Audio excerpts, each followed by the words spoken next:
At the tone, the time will be 6 o'clock and 45 seconds.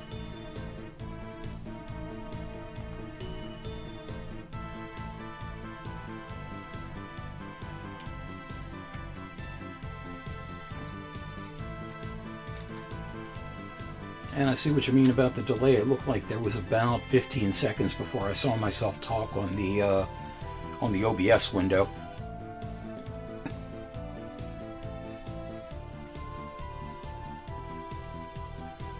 Is that about what you got?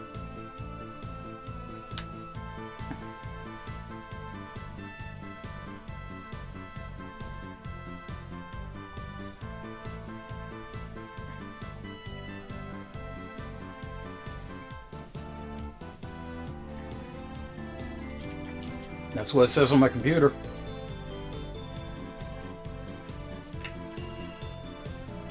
What do you have?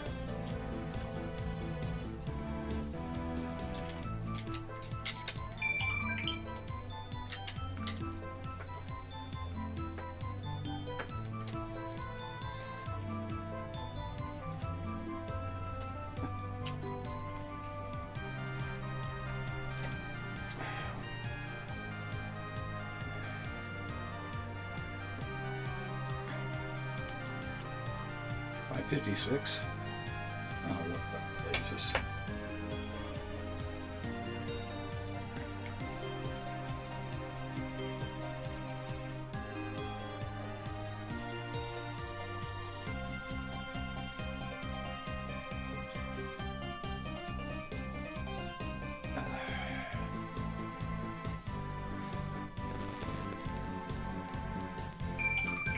All right, hang on.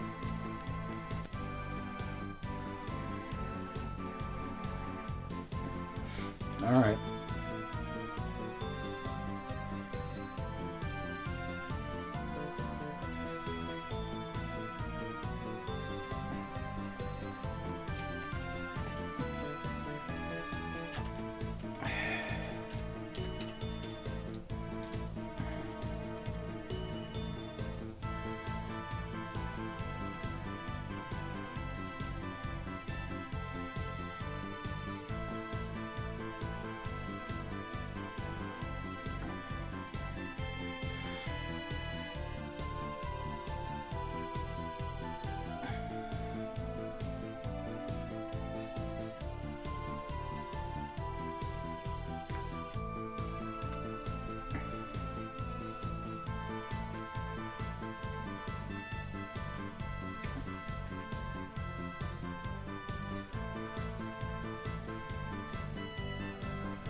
Okay, well I set it to 5:58.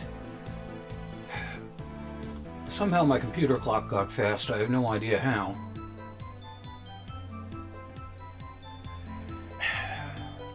Hey, why not? Everything else electronic is screwing with me over the last couple days. Why should this be an exception? Alright, thanks, Rick.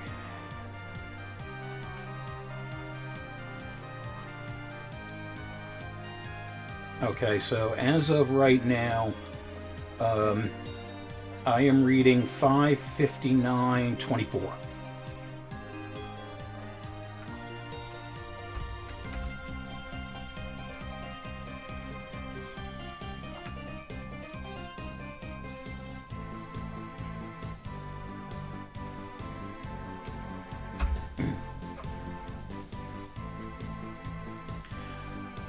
I haven't gotten the Mini set up yet, actually.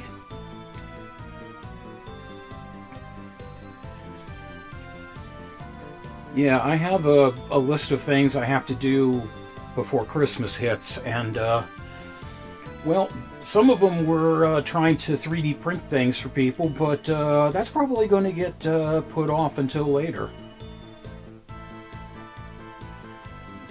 15 seconds behind, huh? I'll take that. But yeah, that thing is driving me berserk. I've at least narrowed the problem down to one of three things. It's either the the slicer, the extruder temperature, or something I did to anger God. And since number 3 is pretty much a constant, I don't think it applies in this case. So I'm guessing it's either the extruder temperature or the slicer. What I'm going to have to do is find someone who really understands. And hello, kitten. How are you? Very good to see you. What I'm going to have to do is find someone who understands how 3D printers work and just get them to sit down with me and kind of tutorial things. Because, God all if I understand what the hell I'm doing wrong. And I'm just, I'm making myself angry doing it. Okay, Rick, so how you doing, kitten?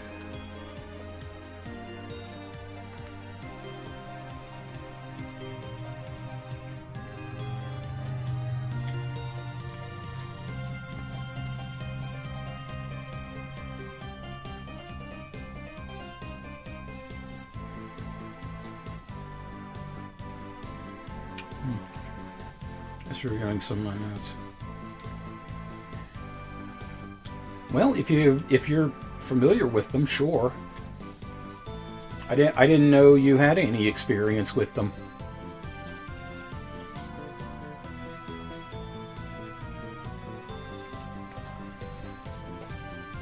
But yes, if that's the case, I will happily pay for Rick's support.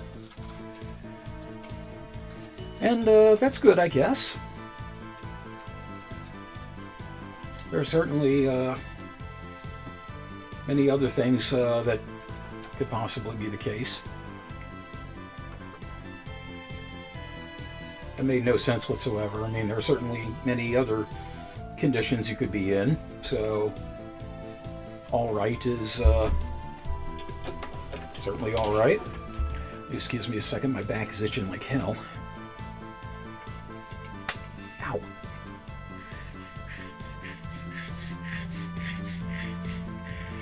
Oh, some good news on the technical front.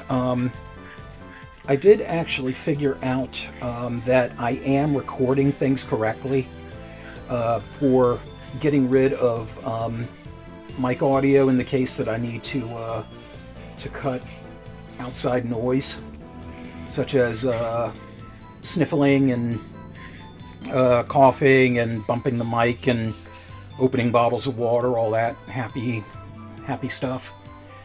So the videos that I've been recording since the new audio setup are actually recorded correctly for me to be able to do that stuff nice and easy. So that's a load off my mind. Does not apply to the all the previously recorded videos, of course, and there are still some games that fall under that definition that have not been uploaded yet.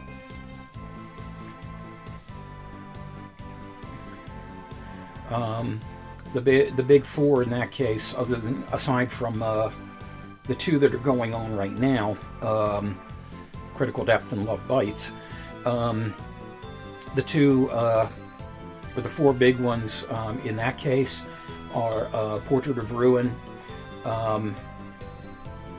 E.G., Clash of Demon Head, and what will be the basically first half of Legend of Dragoon. There were a few other ones in here and there, and those will show up at some point.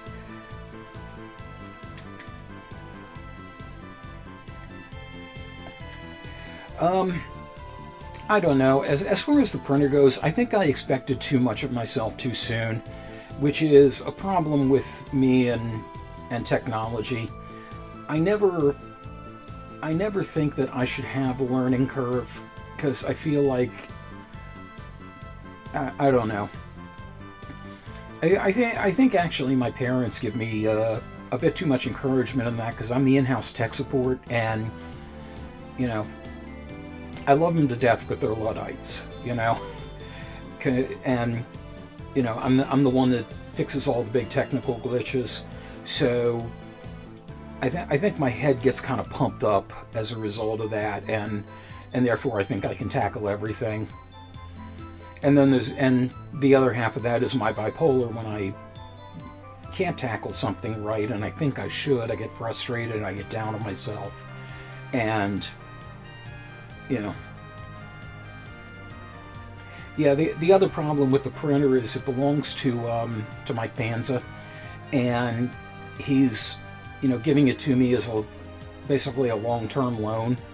So there are things that he wants to use it for, and there are things that I want to use it for. So I'm basically trying to make it work and get it figured out for two people.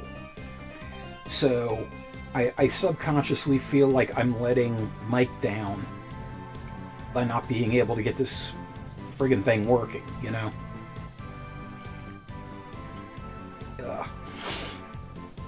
Bipolar sucks, you know. It's terrible when your head screws with your head. Ugh. I need a little bit of tissue action here, and then I'll be ready to get going.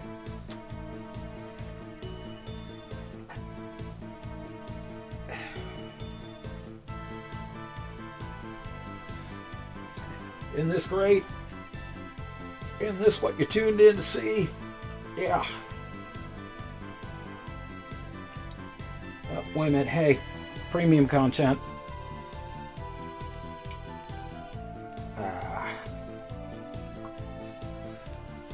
Ooh, yeah. Oh, that's the stuff. Oh, beautiful. Beautiful, beautiful.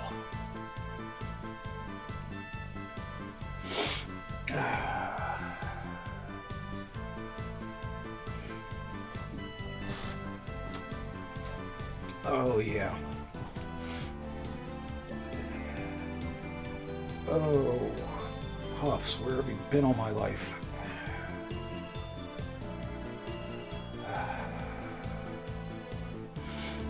Oh, this should be up on OnlyFans.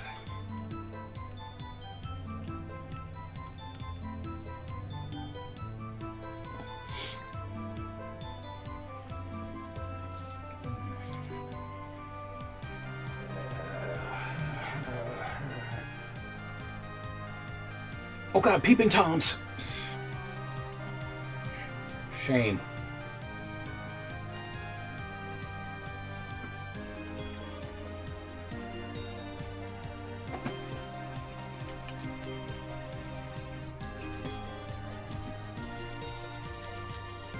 This is hand sanitizer. Just hand sanitizer.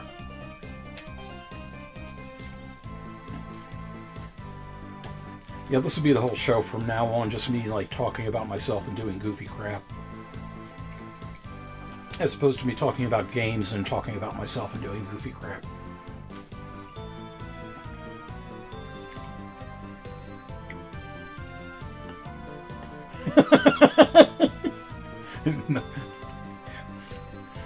Your connection became Firewire.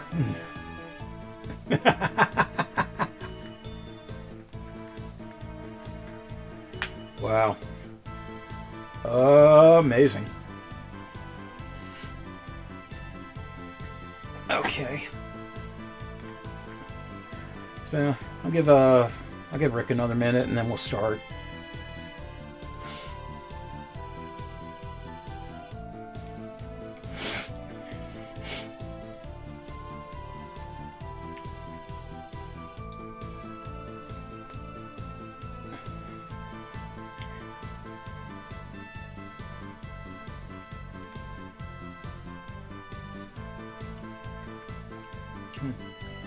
Want my peppermint finished dissolving too, you know.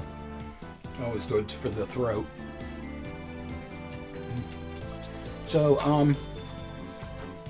I think I'm going to do things a little different, backwards from what I planned. I'm probably going to do Sunset Riders first.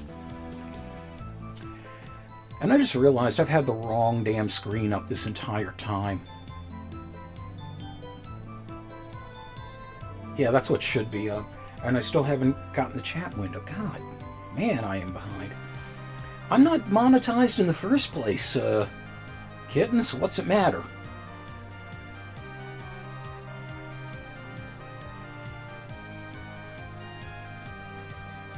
Why do you think I have the Patreon going?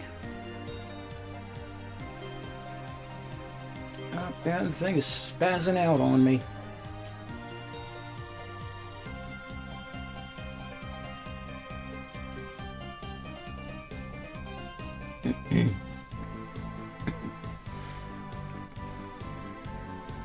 Okay. There, chat window's up.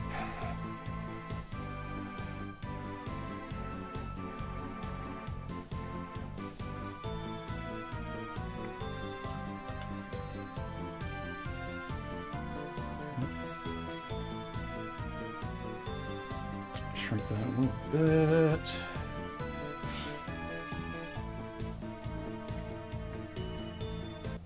Okay, let's go ahead and get things rolling here.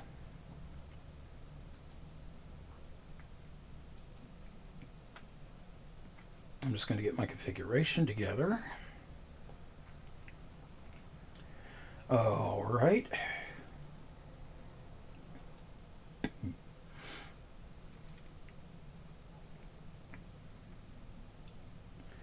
And let's see. Yeah, like I said, I'm going to start with Sunset Riders tonight. Let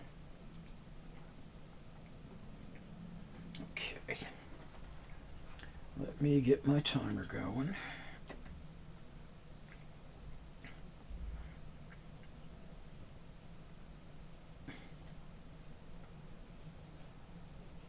Okay. 3, 2, 1. Saddle up, cowboys and cowgirls. It's time to hit the dusty trail, and hope it doesn't hit back too hard. Welcome to Sunset Riders by Konami.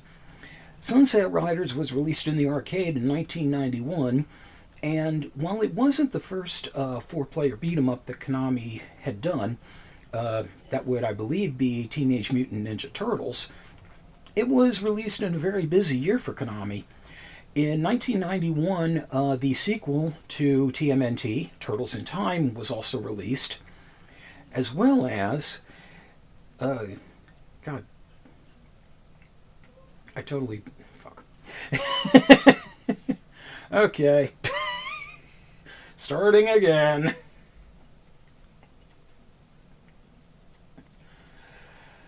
Three, two, one.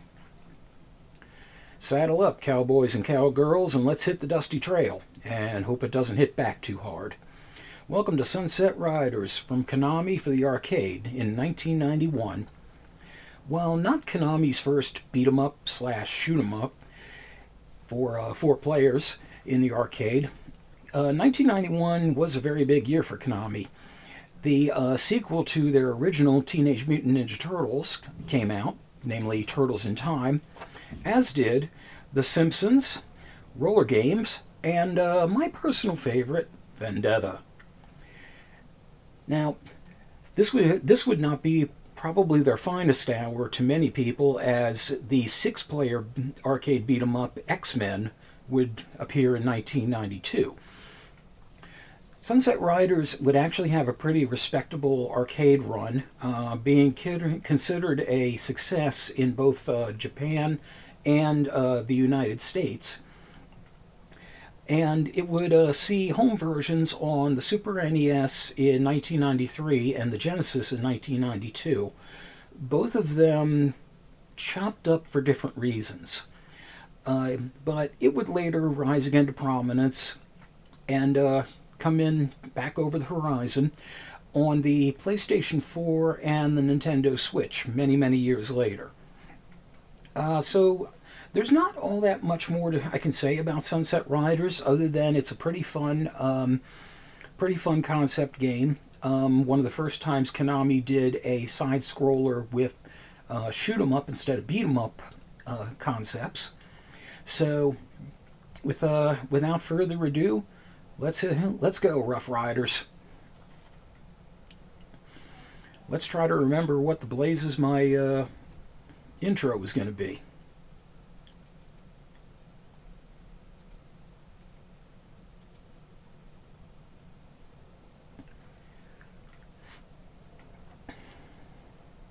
Yes, don't use drugs.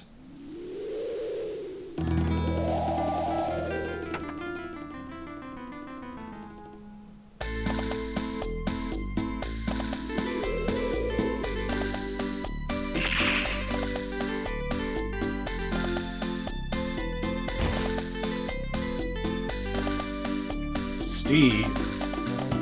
That great Western name, Steve. Billy, that's more like it. Bob.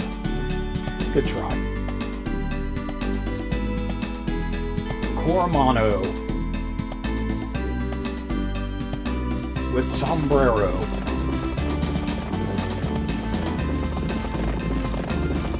Hey, Bob, try actually putting your hat on. You're off theme here. Yes, Sunset Riders. So...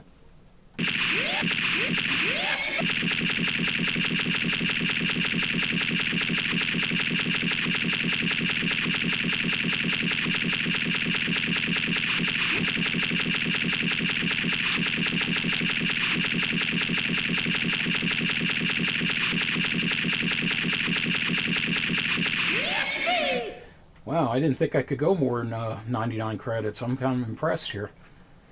Yeah, sorry about the blam, blam, blam, but I am going to need all of those.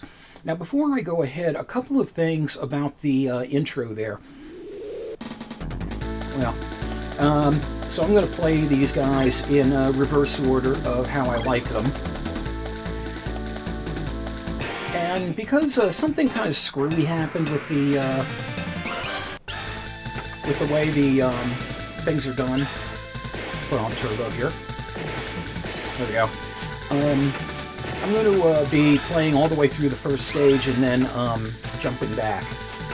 So, because it doesn't let you actually do anything there. Hurry up, hurry up. So as you can see, 8-directional fire. You can do like a hop, which is basically meant to avoid bullets if you're on the same plane as somebody, and you can directional slide. You can actually slide through enemies if you time it right, like so. And he didn't like the booze, but it certainly gave him some power-ups, so why complain? So Bob here wields a rifle, which I'm guessing is like a Winchester, and now I'm dual-wielding, so you can see I've got a little bit more spread than I had before. And that was supposed to flatten them. Maybe I can get that working better next time. Also, I love this bit with the pitchfork. Split the uprights there. So, like I said, a couple of things with the intro. I mentioned that the SNES and the Genesis versions were both kind of chopped up. Let me show you his idle animation there. The Genesis version is missing a lot of animation, including the idle animations. The Super NES version does not have the female outlaws that throw the dynamite. And chickens! Chickens! Run to avoid getting killed.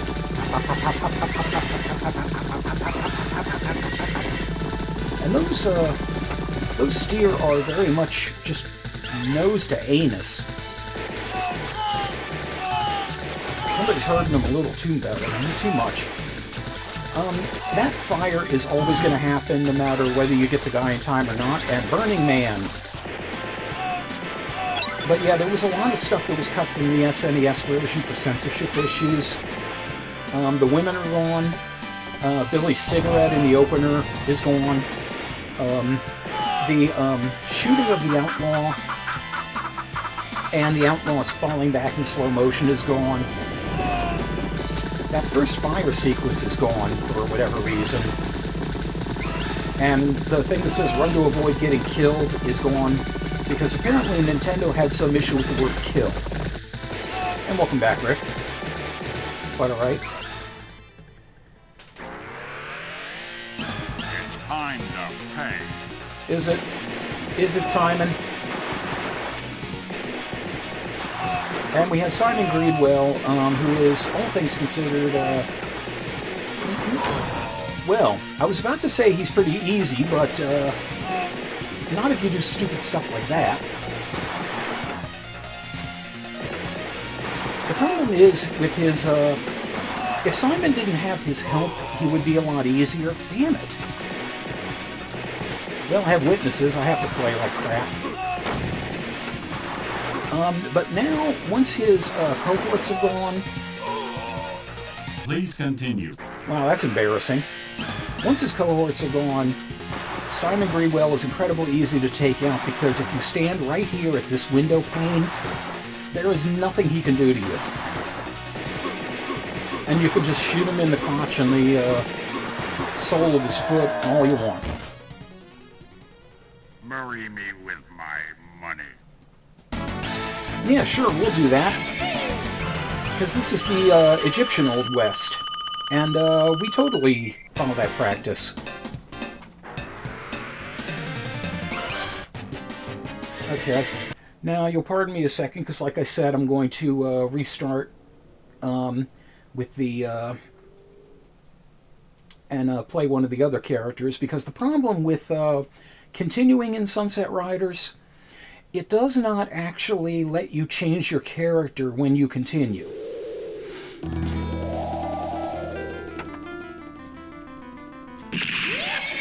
Oh god, I got a credit feed again. That was stupid. Okay, hang on.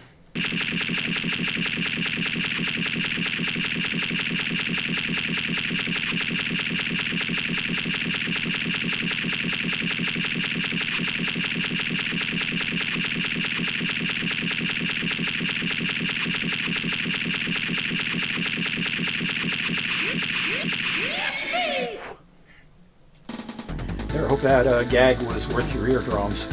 Okay, so that was Bob. Next one I'm going to play is Steve. Because, you know, that great Wild West hero, Steve. So Steve uses a revolver. And that's his idle animation.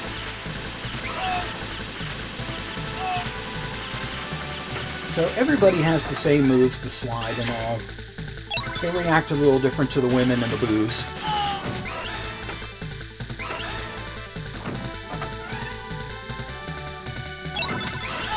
Yeah, see, Steve can take his alcohol. And there we have a properly flat outlaw.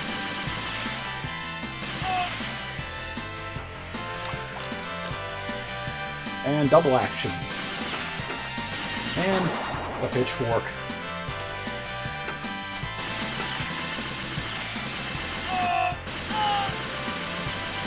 Yeah, one-quartering this game is just a task just too great to ask. And there's the female cowboy who's cut from the Super NES and I believe also from the Genesis version.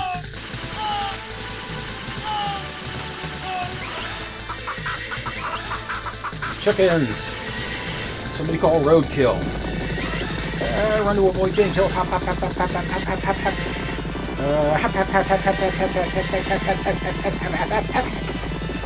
Yeah, you don't want to go off the left side of the screen there, or you'll be steered over. Down. Because fire no good for you, as that gentleman perfectly well illustrates. Blow it back quick, blowing up soon. Those messages were absent in the two versions for the home consoles. The closest it got, I love watching those guys get bowled over. Should have shot me when you had the chance. Also, note that you cannot slide here. No, so your only choice is to run. Oh yeah, goofy anime sidekick run, absolutely. Time to pay. So a little different approach here, since I have the double shot with the revolvers, I have more of an angle going. And that is an advantage that Steve and Billy have over Bob and Cormano. But, come on out. Stick your head out and get shot, will you? Thank you. And you see there, even if he angles his shots a little bit where it looks like he should be shooting you in the shin, still doesn't matter.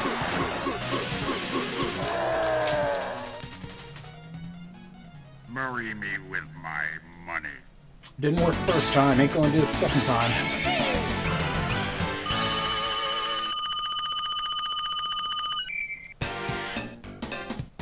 Okay, so I'm going to get killed real quick so I don't have to restart the credit feed again. And that way I can show you the next guy.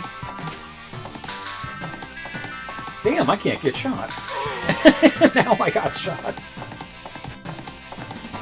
Yeah, this lets you like shoot downwards, but you can sort of dodge the bullets that way.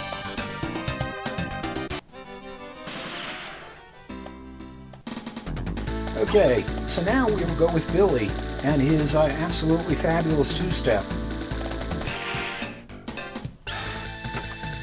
So Billy has revolvers the same way. I like the fanning action there on the single revolver. And that's his auto animation.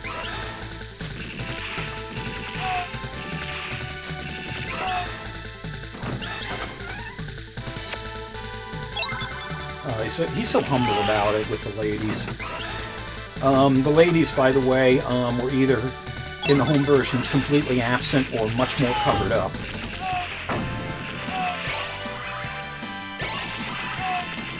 And the alcohol was completely gone. At least in the Super NES version. I think it might have been gone in the Genesis version too. The thing is, I actually watched playthroughs of both versions to see exactly what all was still in there and what all was missing. And I ended up with, you know how I normally use the index cards for all my notes.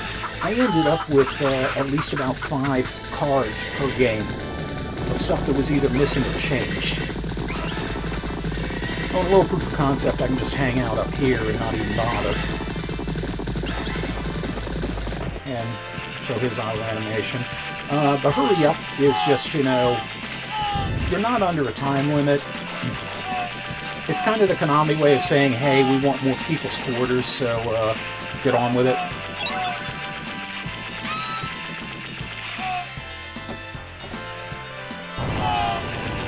There we go. Good stuff. I really wish you could shoot the chickens. Oh, one big difference in the Genesis version, everybody you shot dropped coins. Seriously, it was like River City Ransom in the Old West. Just coins all over the damn place.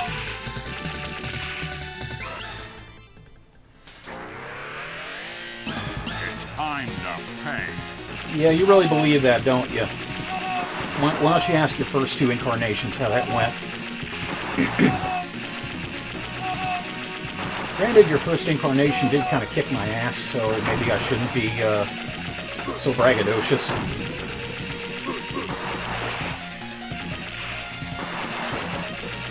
And I could just stand here and totally miss him. Now see, there he would have hit me.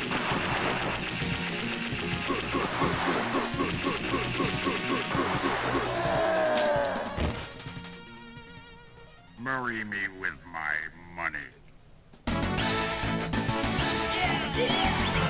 Yep. Do that fabulous Texas two-step, Billy. Maybe his last name is Gunn. Although actually, because of the Genesis version, his actual last name is Colt. And they actually had some bio about him. If I can look it up in a minute. They mention in the Genesis version for the 2 characters that were actually in, which were Billy and Cormano. They gave a bio for them, which included their weapons and Continue. what their favorite food, drink, and word was. In the case of Billy, his favorite word was courage, and his favorite food was vegetable. Just vegetable. And coffee. And now we get to my favorite, Cormano. I love Cormano because he's got so much personality. Now, his weapon is a shotgun, and despite video game shotgun logic to the contrary, he doesn't really have that much of a spread to it. Normally in most video games they consider shotguns to be, kill death machines. And as you can see, it's the break-action double-barrel shotgun, yet somehow you can constantly fire it. And he breaks the bottle over his head. I love that.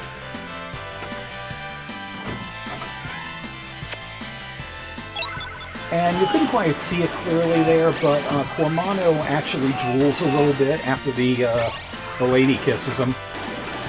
And also, here's another fun thing about Cormano.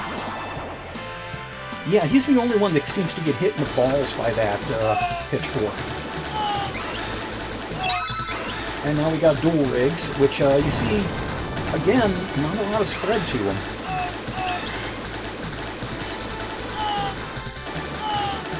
But I'll get up here, and while we dodge the steer, you can see his idle animation for these.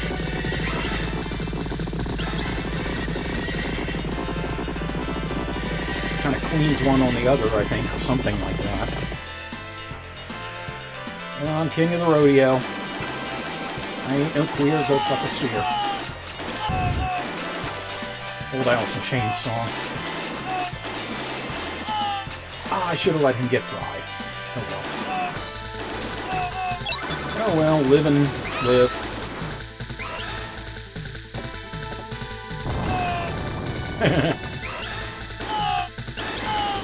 Yeah, even though the dynamite has a huge blast of fire, it doesn't actually set anybody on fire.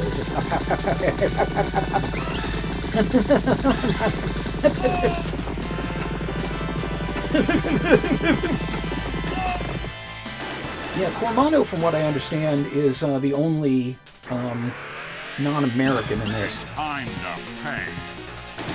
Interestingly enough, also, in the original Japanese version of this, his name was Hermano, which is Spanish for brother. Apparently a Italian company did the translation for Europe and the US, and the head of the Italian company said, why not call him Cormano? Marry me with my money.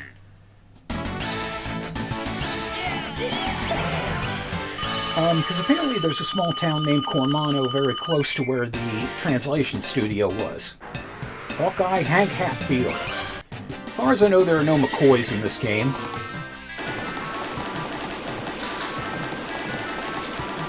So, playing the game with Cormano or Bob actually, to me, makes it a little more difficult because you don't have the same spread on the super weapons as you do with Billy and Steve. But what you do get is more concentrated fire in one area, which can come in handy for things like the bosses. And we have this wagon here. This shows up very early in the Genesis version, and there's no shooting the wheel either. You just have to deal with it for a while, and then it falls off and explodes on its own. By the way, the silver badges give you the dual fire, and the gold badges give you the rapid fire. But if it doesn't look like I'm getting it, it's because I'm using turbo on my controller like a cheating bastard. But you all ought to be used to that by now.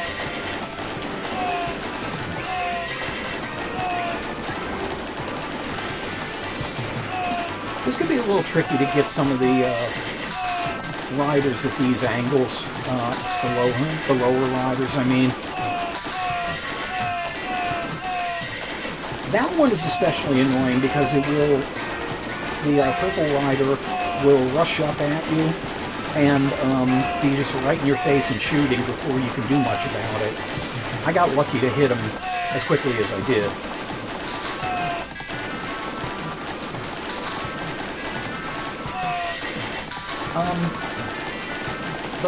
Yeah, like I was mentioning, there were just too many differences on the Super NES and Genesis for me to actually remember them all. If I did what I normally did and taped my cards together underneath my mic, it would reach to the floor. No joke. So I'll just point them out when I can.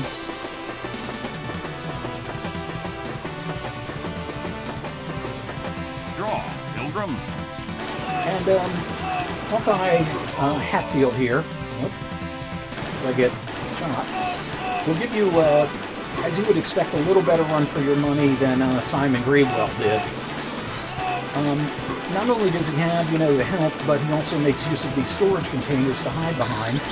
And he's an agile little sucker. He's not going to let you get more than 1 or 2 shots in on him in any one place. And it doesn't help to just leap into his bullets like that.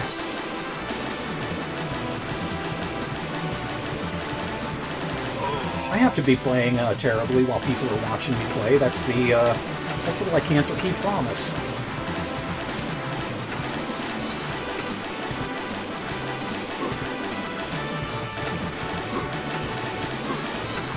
You can sort of get a shot at him if you make that leap before he starts firing, but you have to be very careful not to do that again.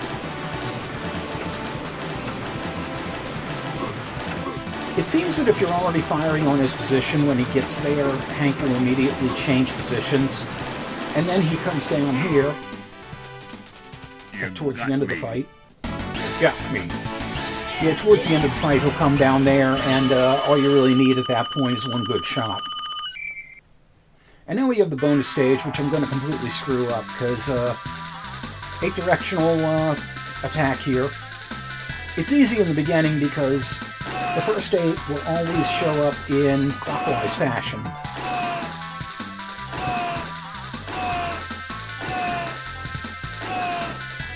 And from here, I'm going to be lucky to get what I get because things are going to start going real fast, and I'm going to have the Sonic problem where as soon as things start going very quickly, I lose track of what's going on and panic to catch up. So I'm just going to shoot and get what I get.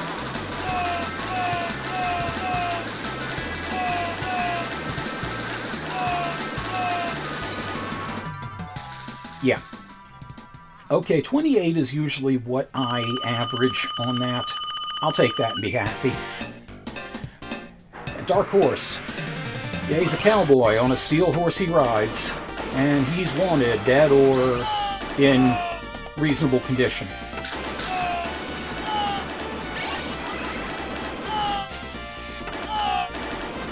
You gotta watch those guys with the knives. And there's the duel. I love Cormano. He's got so much personality. And also Cormano has an Easter egg later on in the game that none of the other characters do.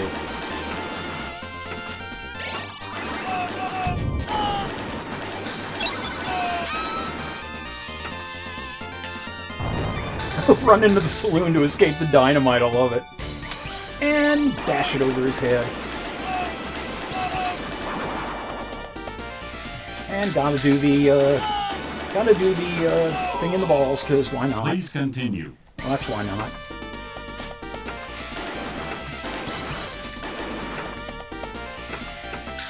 That's kind of useless as a trap right now. No one's going to trigger it on their own. But I was just trying to get it out of the way and failing miserably. Succeeding miserably? Yes. I'm the world's first emo Let's Player. I succeed miserably. I'm in rare form tonight, huh? Sadly not rare enough. Yeah, I wish in real life, if you were beating some guy up, that they would start to blink when they were almost about to fall. Now this is a little dicey, but you can do this to dodge the bullets. And there you go. Hustler Thief. I vaguely remember an old restaurant called Rustler. I think it was a steakhouse.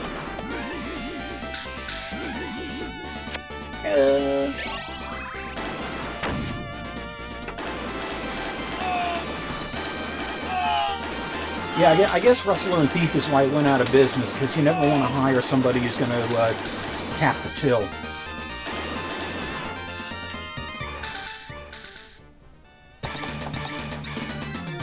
You in heap big trouble. Yes, I am. Because this guy is very tricky to deal with. Not so tricky to get hits on, fortunately. The thing is, right there, he gives you a lot of chances to hit him. Me in heap big trouble. There you go. I wish we could take the horse, sadly. Oh, it became Sizzler later? Oh, okay. I guess they learned their lesson, and women thrown out the door. Oh, those terrible men. Please help. All right, ma'am. Don't worry about it. I'm fairly sure they all have the same voice samples, and reward the Smith brothers. They remind me of somebody. They remind me of somebody, I can't remember who. And you can get a bonus out of her by rescuing her. But you can also get some power-ups if you don't have them already. So the big thing to note here, the only thing about the Smith brothers that can actually damage you.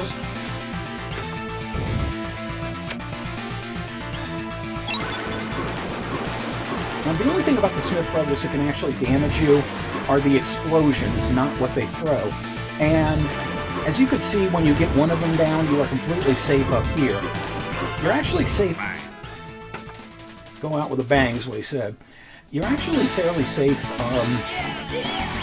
if you're swinging from the chandelier, but not while standing on top of it. And we celebrate. A little can-can action. This was actually, I believe, on the Super NES. No, it was on the Genesis version, I apologize. But the women were much more... You boys are so kind.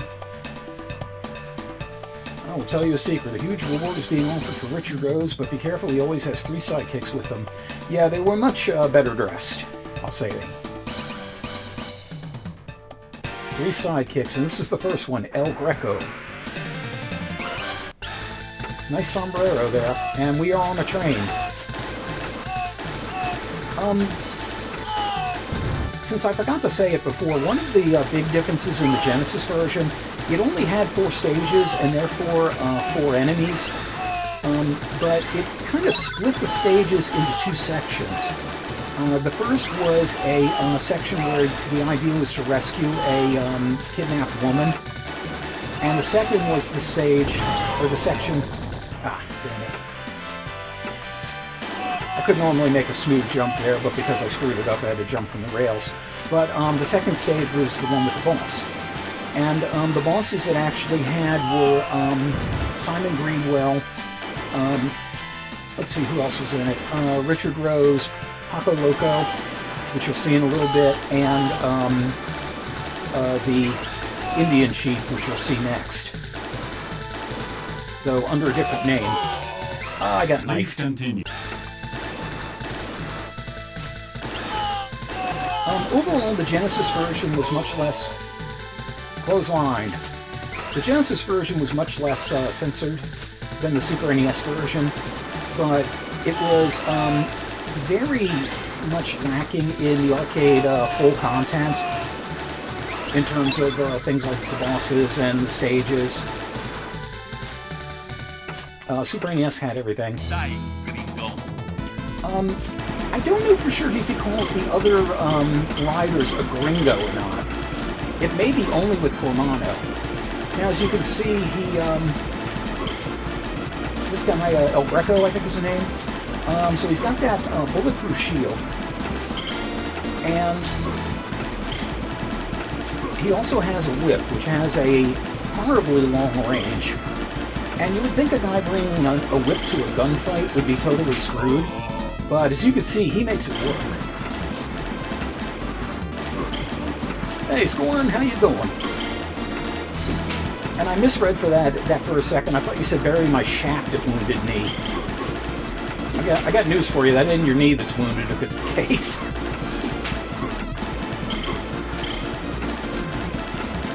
But, yeah, El Greco here will give you a run for your money. He's the only one that doesn't use a projectile, and yet he still manages to be a pretty tough nut to crack.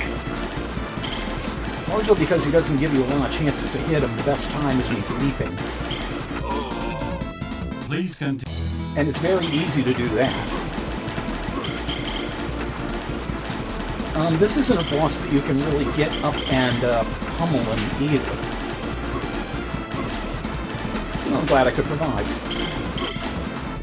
You just gotta kind of take your hits where you can get them. And most of the time, it's going to be when he's in transit like that. And I can't, apparently, either I can't do that jump dunk under the whip, or I'm just bad at it. Adios, amigo.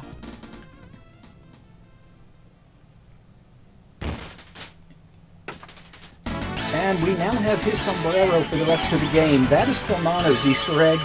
If anybody else is fighting El Greco, the sombrero will just be thrown away. But Cormano, he will throw it to Cormano, and Cormano will wear it for the remainder of the game. And here we go with this again. Again, don't expect me to do all that well, especially when it starts speeding up.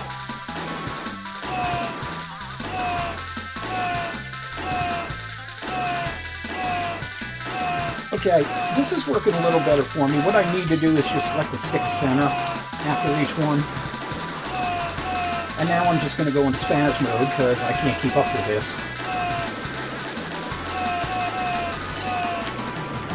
If I'm hitting anything, I assure you it's totally by accident. Okay, that's better than my average. Nice. Chief Scalp'em. Okay. Now, in the SNES version, he was renamed to Chief Wigwam, and none of these natives were in the game. Every enemy in this area were replaced by the same generic outlaws we've been seeing. And I'm on fire. Oh, I didn't realize I had gone up the cliff. Okay. And thank you for all the power-ups. Appreciate that. You gotta be kind of aggressive and get ahead of those archers with the flaming arrows.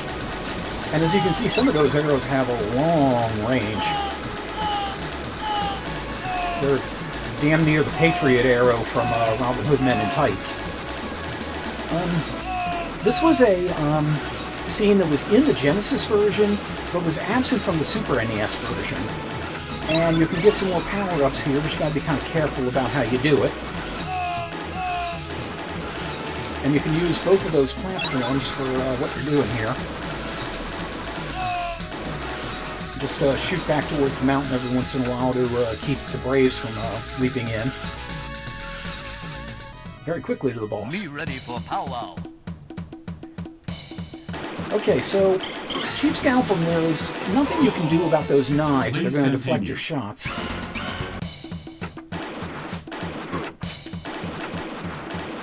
Well, thank you for warning me, Scorn. I'll be sure to find out later.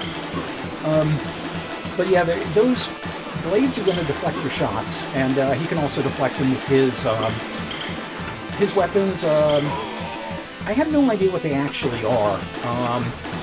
Because the original Braves in the stage were using tomahawks, but I'm not sure what those weapons are. Anyway, if you get close enough to him, he will try to slash you with them, like so. Please continue. And probably succeed. Overall, the best time to hit him is when he's up on one of those pillars. But your big job here is dodging. Oh, screw you, Scorn. But your big job here is dodging and just letting the bullets find their target when they do. Incidentally, he is in the Genesis version, but as Chief Scout Pen. Yes, they kept sort of the original name, but they misspelled it. Please continue. So he is Chief Scout Pen in the Genesis version. Alright, how much redder are you going to flash, man? I'm on schedule here. Me howled out. Please, please, don't shoot my brother. He's only following orders. All right, ma'am. We won't shoot him. More. I mean, we won't shoot him more. Also, I'm sorry that Cormano actually was just crouch first in front of him there. Now, I'm already near 40 minutes, so I might as well just keep going, and I'll just split it up later. Actually,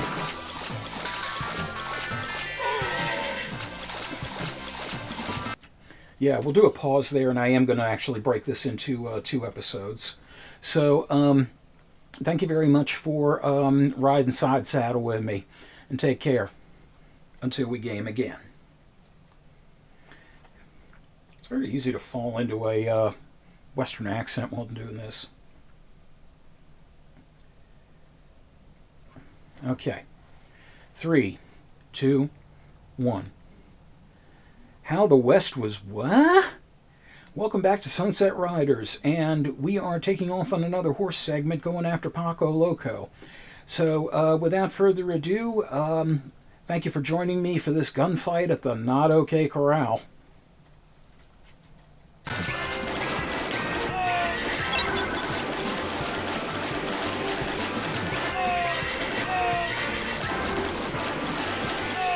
I saw something rolling there, I thought it was me. Oh, and as you can see, even if you continue, you still have El Greco's hat. Which is a nice touch. I mean, you earned that thing from that boss fight, for sure. Sometimes it is a little easier getting the outlaws down on the bottom if you make a jumping shot. And that's the Purple Outlaw. Maybe the Outlaws of the Purple Sage, or Riders of the Purple Sage, whatever the hell it was. But you can see what I mean as far as how quickly they come up on you. You got to be basically precognition to be able to get around them with any degree of reliability.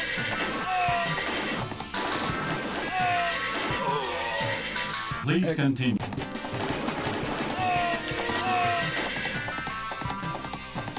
Okay, and now we ride towards Paco Loco. And yes, he did just say I Chihuahua. So, there's 2 things to worry about when you're dealing with Paco. The first is his minigun. He's going to hit you at all angles, so there really isn't a safe place from him.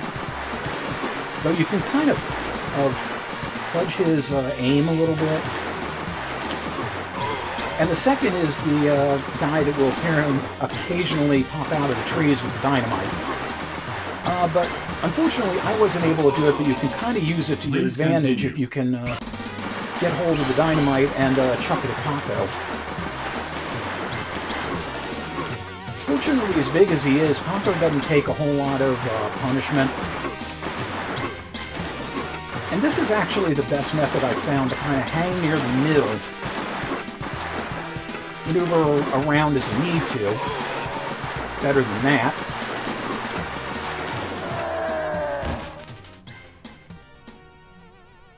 Hasta la bye-bye.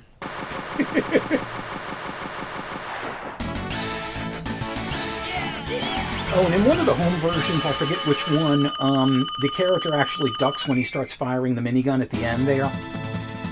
And, also, Paco Loco doesn't appear on this stage in the Genesis version. He appears on the train stage that El Greco was using, Sir Richard Rose. And I remember using Sir Richard Rose as a as an NPC character in some role-playing game I played a long time ago. I forget which. Because I remembered him at the time, and I just liked him. Just like his smarminess, you know.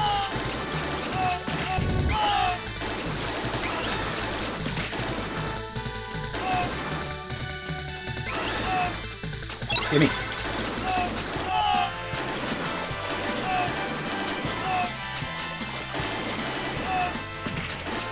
At this point, I can just duck down the water, so I'd be safe.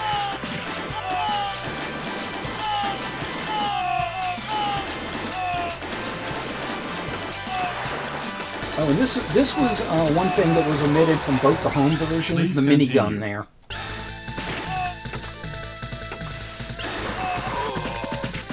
As you can see, it's kind of a pain in the ass to get on the guy to use it. It is also a pain in the ass to maneuver this thing. I get killed so many times trying to use the Gatling gun. I called it a minigun before. You actually have to kind of rotate it around. Shut up, I know. If you haven't given me the stupid minigun challenge.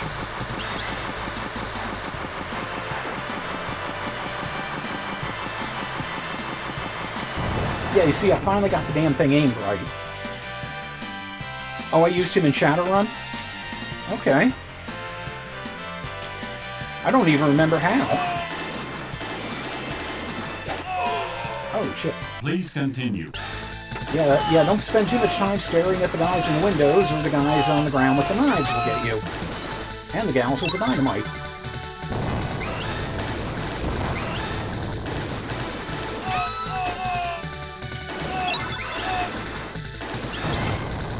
I could have squashed the guy, but I didn't figure it out fast enough. I don't know if my bullets got that guy, or if the dynamite did.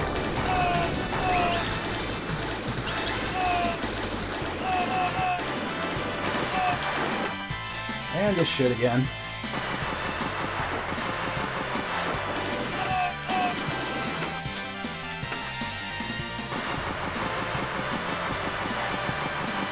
This wouldn't be a problem if I didn't have to fend all those guys off at the same time.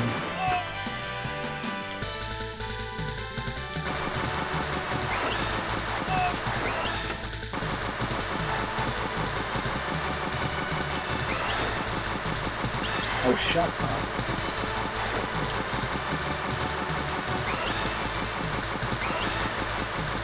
I hate the Gatling gun! This is one thing I love about the home finally. Shut up! You're not going to do anything to me. I'm pretty sure it doesn't.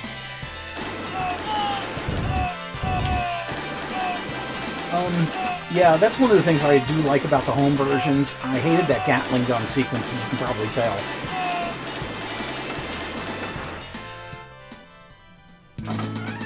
Cheerio, chap. Cheerio, chap. And there's the Rose out there. So, Rose kind of sort of looks like, Hawkeye Hank, or Hawkeye, whatever the hell his name was. Oh wait, no, I used him in the wrestling game, that's right. Please continue. Except he doesn't go into his acrobatics until you get rid of the stuff on the balcony there. Because he's going to keep that as a shield as long as he possibly can. And meanwhile, 7,000 hombres are going to show up, of course, because he's the big boss and he has those.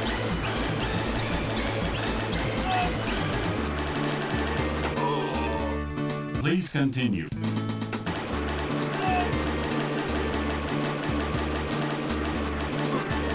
Okay. So now he's going to get a little more agile. A lot more agile, as you'll see. And it can be actually kind of tough to dodge him because he moves so quickly. There's no way to cheese him when he's up on those top platforms like you could with Simon Greedwell. He doesn't actually have the same blind spots. Or really, he just has better aim.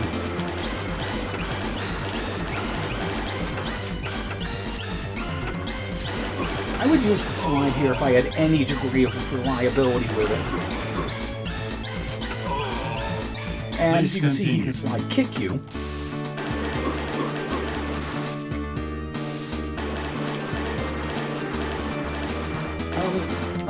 Unlike some of the other bosses, well, actually, I couldn't say some of the other bosses because there's really no boss like him.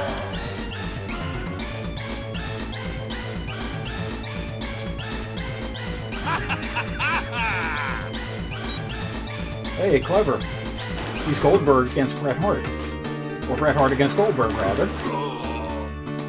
Yeah, yeah, I was going to say, unlike some of the other bosses, he really doesn't mind being on the same level as you.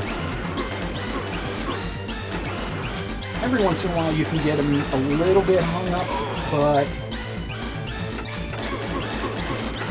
yeah, Rose is just a quarter eater.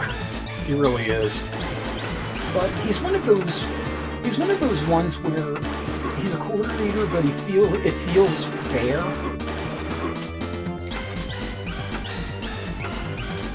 And you can take advantage of the pseudo-invincibility when you're changing. I can sort of hop the bullets down there, as you can see. I say, bit of bad luck. I love him not.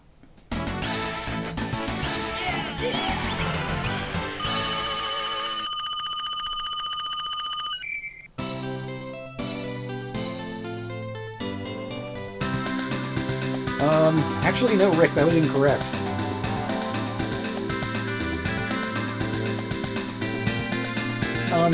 One of the home versions had a much different outro. I think it was the Genesis, because it only had Billy and Romano for one thing. And also, instead of the trees and the river here, it was in a desert with a mesa in the background with, yep, a sunset.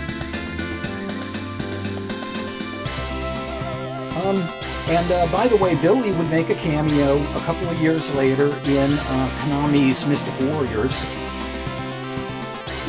as the intro to Sunset Riders played on a drive-in movie theater.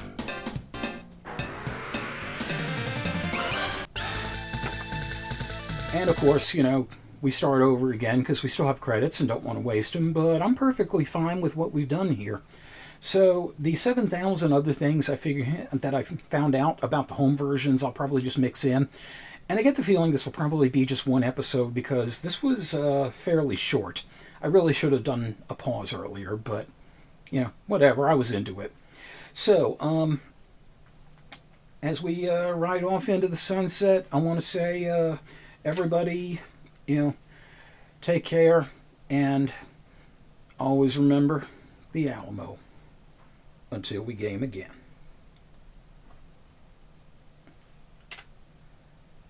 Cut. I was totally blanking there, like always remember that place in Texas.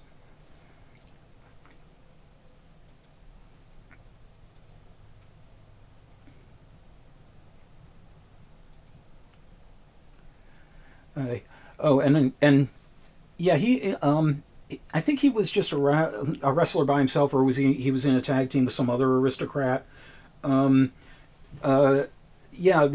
Super Yen was part of the Mordred Corporation wrestling team with Grant Stockton and Lucas West.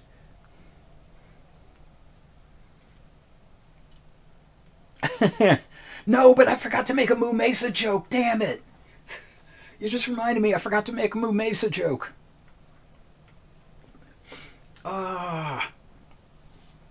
No, I never actually played that game, and I never actually got into that cartoon, so I don't know, maybe, but probably not. Yeah, I was gonna make a joke about how this wasn't the Wild West Cowboys of Moo Mesa when the steers were running through, but I totally forgot. Oh well. Instead, I had to go with the King of the Rodeo joke. Which I may not even keep because, you know, I don't know if I want to be saying, you know, queer. like I just did again. Anyway. Okay, so let me think of how I want to do things here.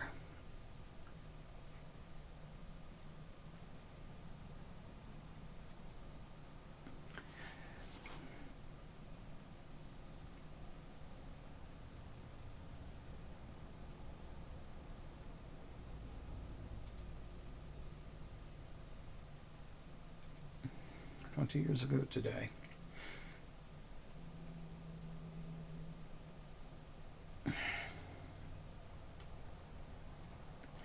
Okay, so... and I need to get the sounds.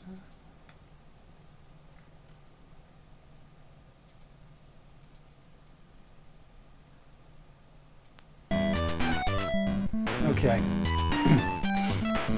Alright, let me take a quick sip of water here.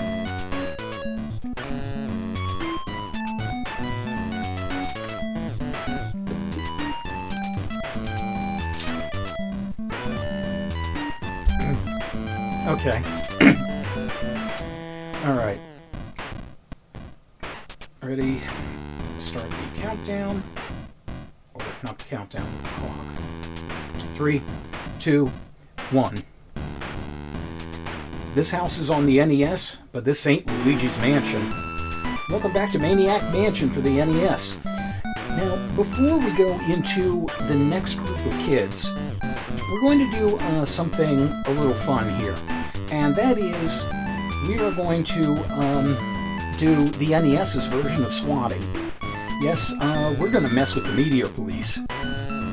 So, as you recall, the Meteor Police could take care of the Meteor for you by calling them and then having the lab doors open and ready for them. So, I'm going to do a couple of different things here.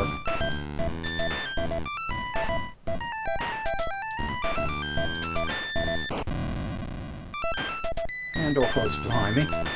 I'm going to do a couple of different things here, just to see how the Meteor Police react. Now, as you can see, only one of the doors is open, which fulfills the qualification because both doors have to be open in this case. Okay, so for the first thing, I'm going to have Bernard call the Meteor Police, but not have anybody there to greet them with the locked door. Let me just get grass in there a little bit. Okay, let me read these. By the way, the numbers on these are randomized. One of the numbers is actually 9111. 1138. Okay.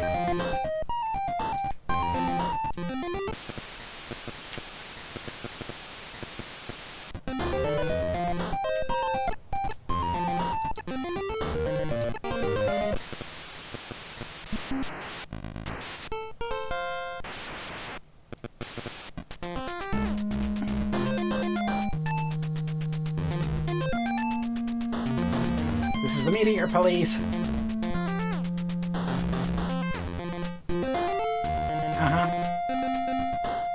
You found the murderous purple meteor?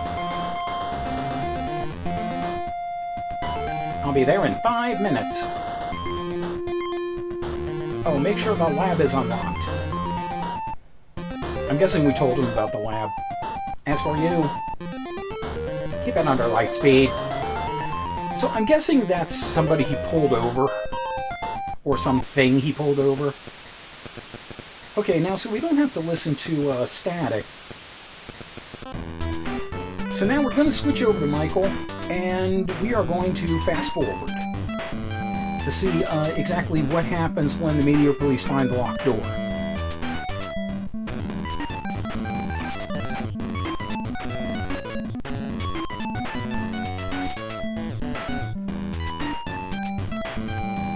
Actually, something I'm going to do real quick. Yeah, I'm going to go ahead and put a save state here.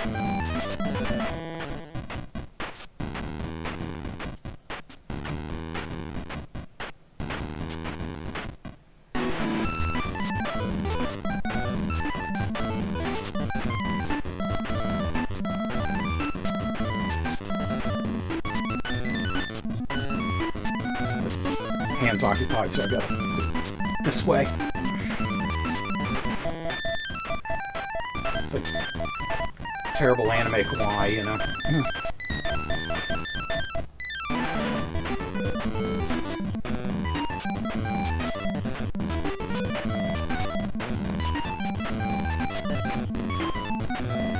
I love Dave just staring at me with that vacant look, like, what the hell are you doing? Well, you've been clueless up to this point, Dave. Why should anything be different now?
Okay, here we go.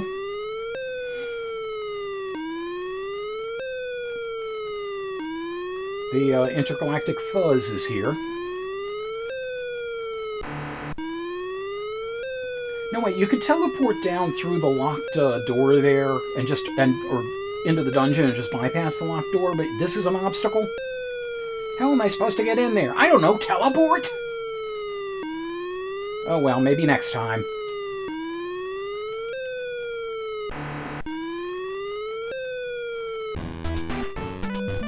Okay, now I want to do a little bit of a experiment here. Now that the media police have been down there,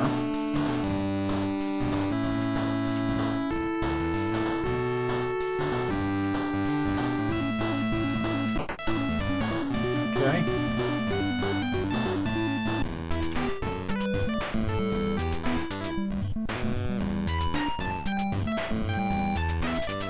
So I want to find out something. Namely, did they leave their badge behind? I didn't see it in the cutscene, but it's entirely possible it could have popped up when the cutscene ended. Nope, no badge, nothing different. Okay.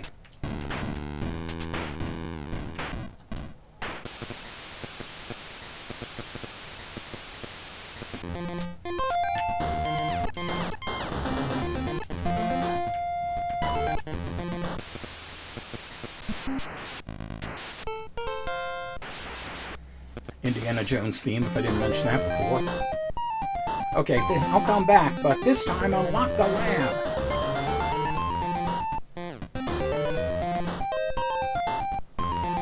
And he went to the exact same meteor where he pulled the guy over. That's kind of strange to me. Oh, wait a minute, I gotta get Michael out of there first.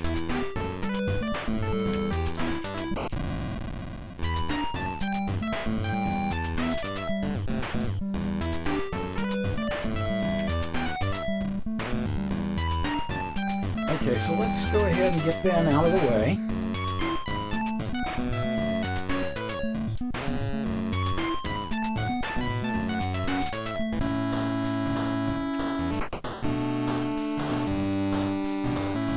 go stare at the walls. Yeah, stare at me, why not? Blank expression, I hate you. But then again, they all have the same blank expression. Just on Dave's face, it looks worse somehow. Okay, here we go. Fast forward, fast forward, fast forwarding, sir!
We'll get there, I promise.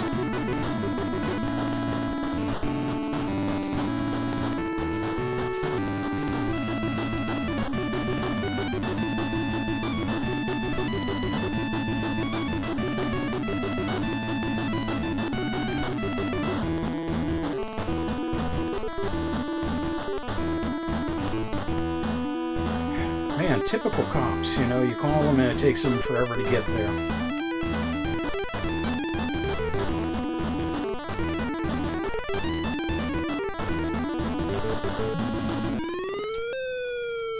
Okay, here we are.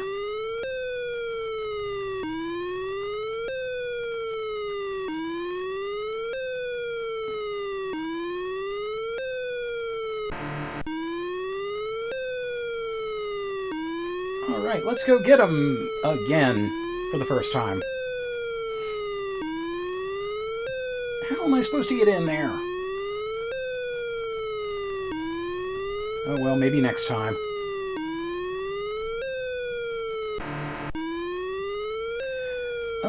Misfit, it's possible they sent the only guy on the force.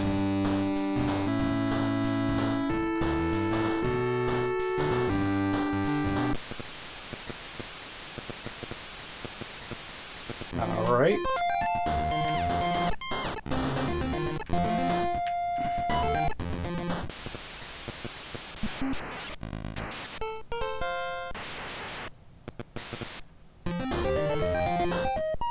Enough!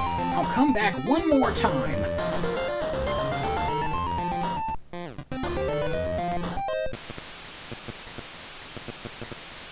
I honestly thought after 2 he had enough, but apparently not.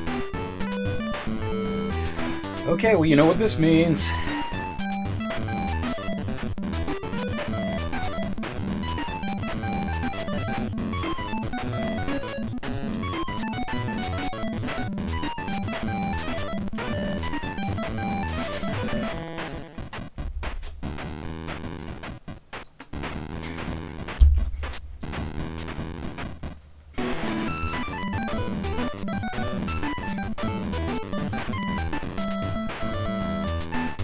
Anybody else lose track of time there? Oh well.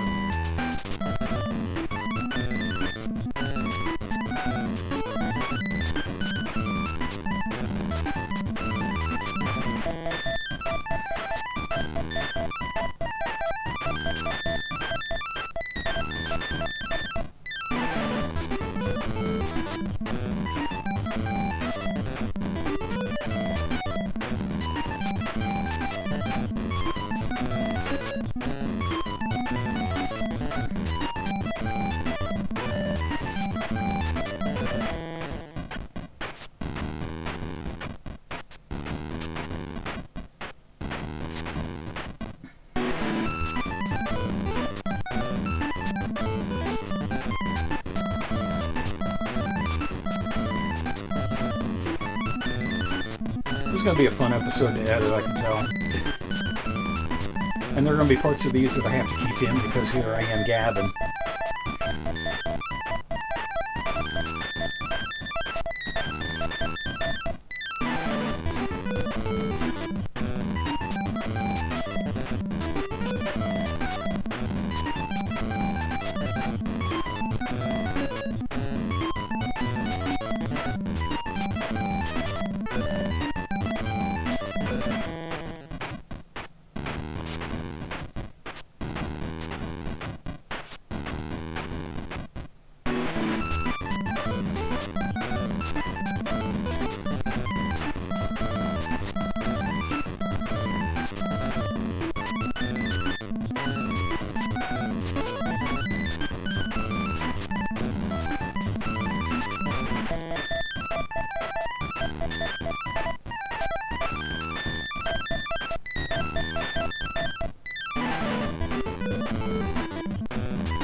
And for a third time, this would be the charm, right?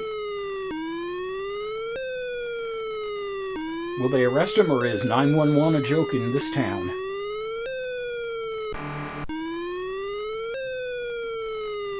Alright, let's go get 'em. 'Cause we're schmucks. Schmuck the police, schmuck the police, schmuck 'em.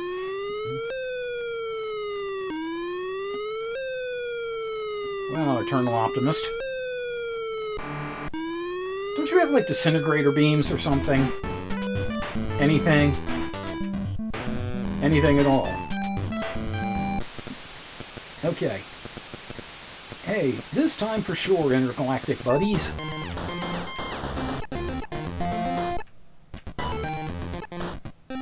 Also, if they're the Meteor Police, why was he pulling that other guy over? He was clearly not a meteor. Forget it!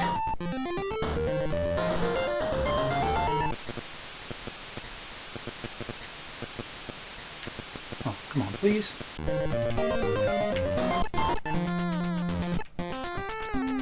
See if he says anything different on the 5th try.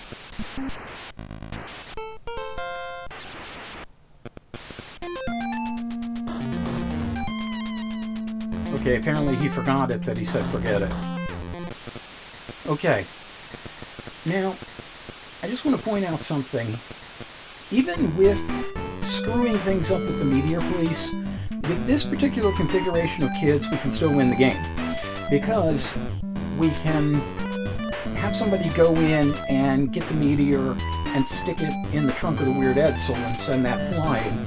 Plus, with Michael here, we have a way to get around the purple tentacle, because we befriend Weird Ed and he chases the tentacle away. Under some other circumstances, if we can't get the Meteor Police to get past the purple tentacle and take the... excuse me there. And take the meteor away for us, we might be hosed. So, this is something kind of funny to do, but definitely not if you want to win the game. So, I mentioned I did a save earlier. Let me revert to that. Okay, now, if I remember right, the Meteor Police have been called. So what I'm going to do now, I'm going to see if there's any difference if somebody is down there with the police when they arrive, to see the clearly locked door as opposed to what they asked for.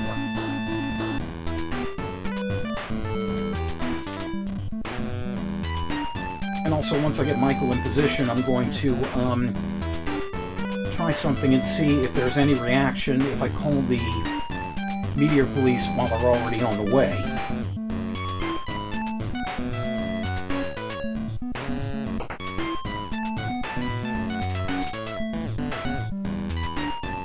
So I'm just going to stand right by the door that I clearly opened for you.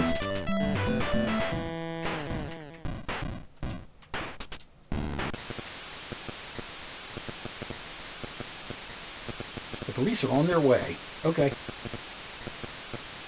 Works for me. So we're going to have Michael, you know, typical, we're going to let the black guy take the fall. Kidding, kidding.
Cut. Back in.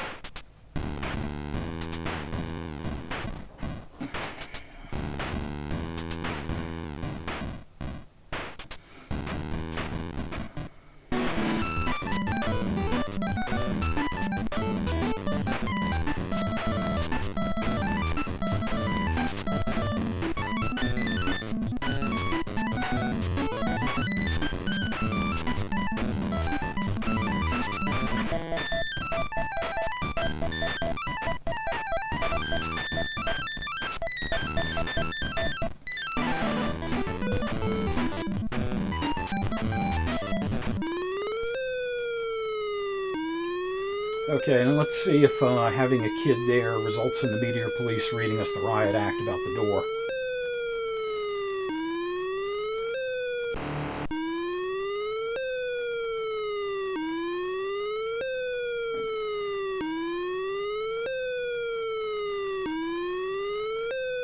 How am I supposed to get in there? Oh well, maybe next time. Okay, so they don't seem to care. Interesting. I wasn't sure if having a kid there would make a difference, but now we know that apparently all they really care about is that they can't get in. So it's irrelevant as to whether or not we're actually there. Okay. So, let's see. I'm going to check one of my other save slots real quick.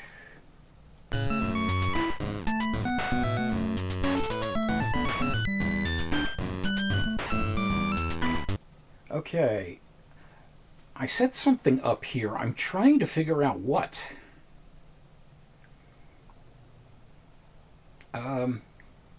Oh yes, I remember what this is now, what I was trying to set up here. In this scenario, the Meteor Police have already been called. So what I want to see is what happens if I go in there and get the Meteor before the Meteor Police show up.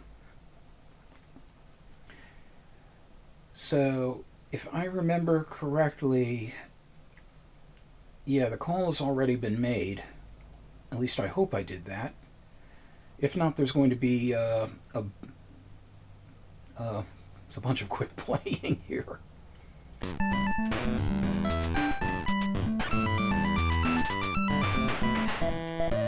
And I'm pretty sure I took care of the stuff with Weird Ed.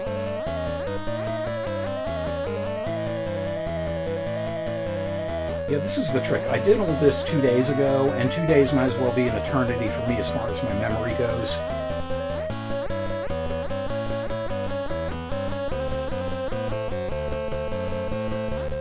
Okay, yes, I did the stuff with Weird Ed.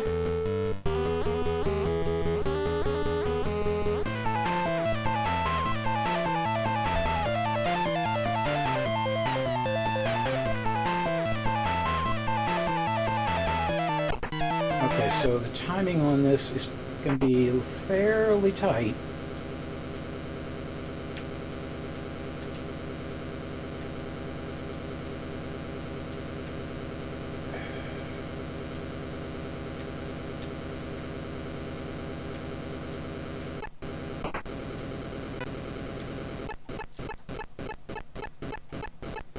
I can't get it loose. Oh, that's right, I got to use the switch first.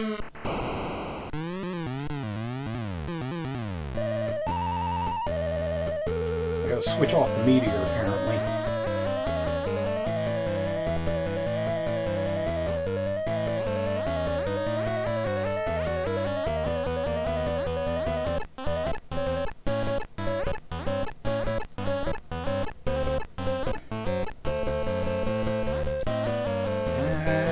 Nothing doing.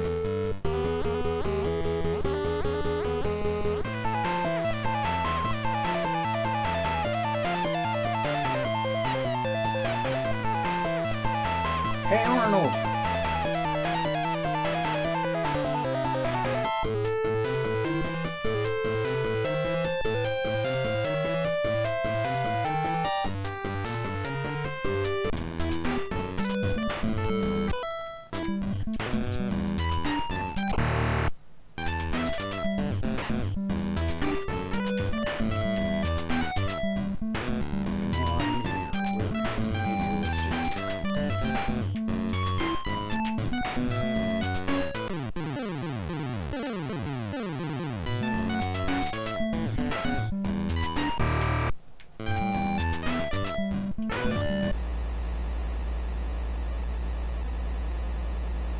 Okay, so if I've done this right, what I'm wondering is, are the meteor police going to show up and be pissed at us because there's no meteor to catch? Or are they going to be in space chasing after the meteor in the Weird Ed suit?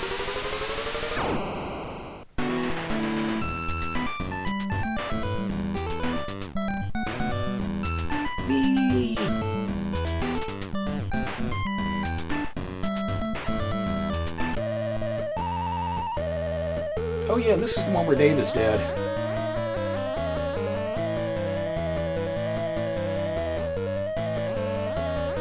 Okay, so it doesn't seem to be a difference.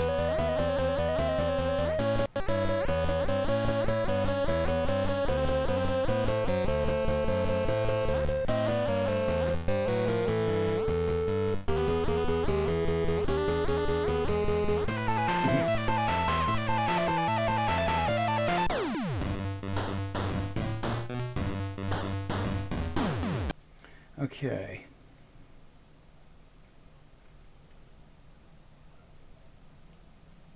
Now,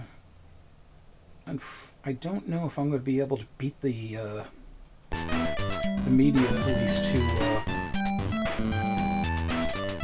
I'm going to try this again in a different state just to make sure, because I know for certain in this one that I called the media police. So I'm going to check here and see if I can get in the...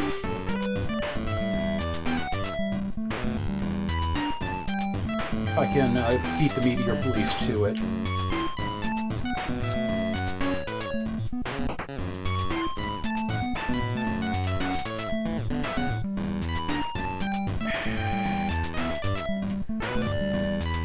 It was 8690.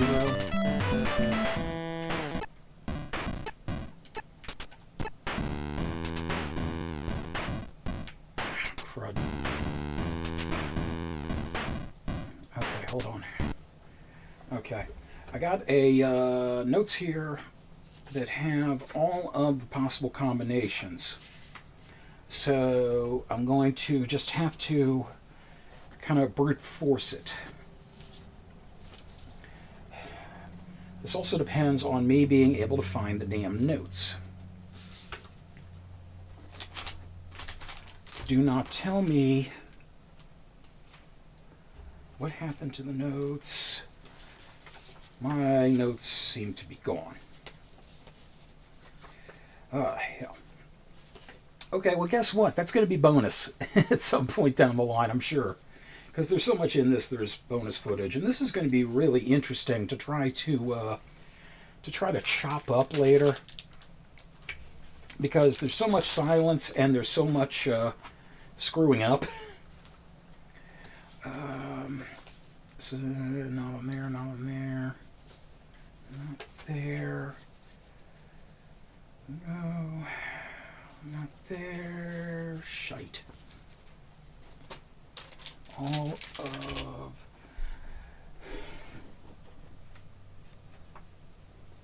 I had a bunch of notes on it. I wrote down all the combinations and the note card is gone.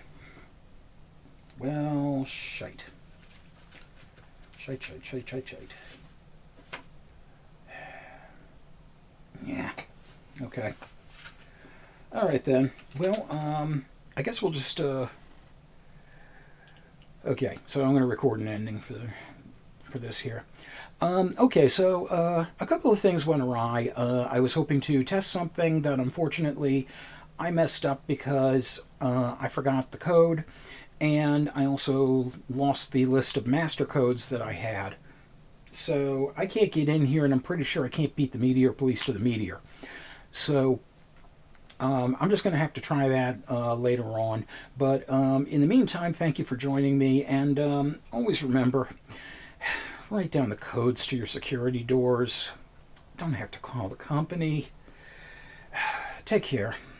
Until we game again. Cut. Well, that was all kinds of wrong, wasn't it? Okay. Yeah. Duly apologize for that snafu there, folks. Yeah,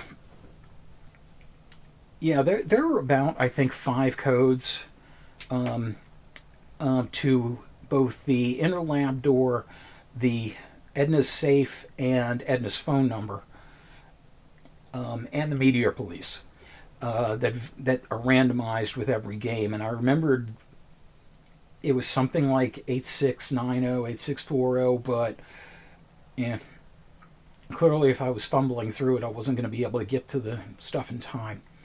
So I think what I'm going to do to decompress a little bit, we're going to go ahead and take intermission. And when we come back, I'm going to show you some more Maniac Mansion with a new set of kids. And hopefully with a better memory on my part. So, see you in about 20, folks.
And hello and welcome back, everybody. Had to extend intermission a little bit longer than I thought because my phone and stopwatch and Swiss Army device was getting ready to croak, so I had to go find the charger.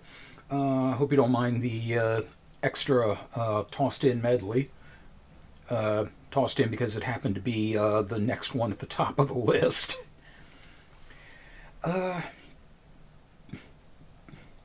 Okay, so I'm going to do a few more Maniac Mansions, and I'm already contemplating how those things that I just did are going to be edited together, and also the editing for Sunset Riders, considering how short the second part was. All told, this is going to be a This is going to be a fun night when I get it into the old video processor. But we'll have to see what we can make of it.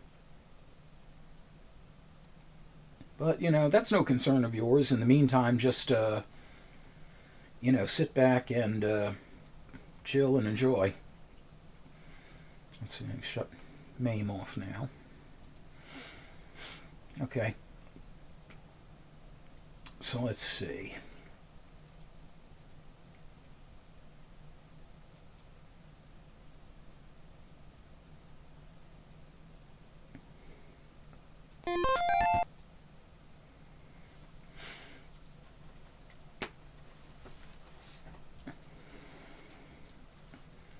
Okay, so let me get set up here.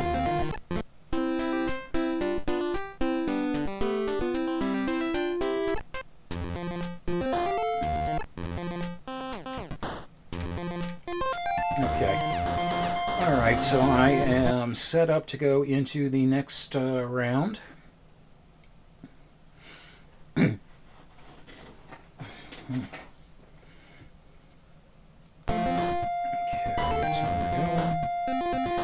Three, two, one. Welcome back to Zombie House Flippers. No, actually, it's Maniac Mansion. Thought.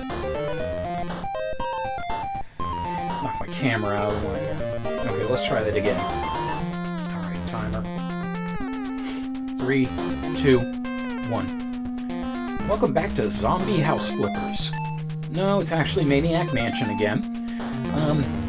This was pretty popular from last week's stream, so obviously we're continuing. And what we're doing now that we've had our fun with good old Dave and Bernard and our man Michael here, we're going to experiment with how some of the other kids get through the mansion and some of the differences in their dialogue, their approach to things, what they are able to do. And we're going to start here with Wendy, waiting for her first big break as a novelist, and her well-tempered clavier, however you pronounce that. So, obviously, Wendy is going to be one of the 4 kids who can give us a way to get through the game and also get the take care of the purple meteor and get past the purple tentacle. Or 5, I should say, because Bernard can do that too by calling the meteor police, assuming you actually you know, have the door open like you're supposed to. Now. You know, there's nothing wrong with Wendy. Her burgers are delicious. So, I'll show you the start here.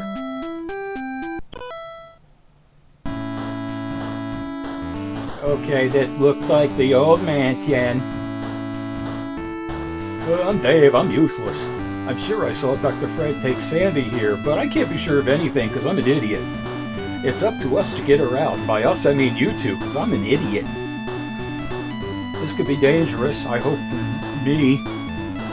If anyone wants out. Okay, I'm out of here. As usual, Bernard tries to chicken out. Don't be a tuna head, or what they originally said. It's Sandy we're talking about. You know, the cheerleader that would never give you the time of day otherwise. So, how do we get in the mansion? Bernard, his nose looks kind of red there, like he's either got a cold or he's going to lead Santa's sleigh.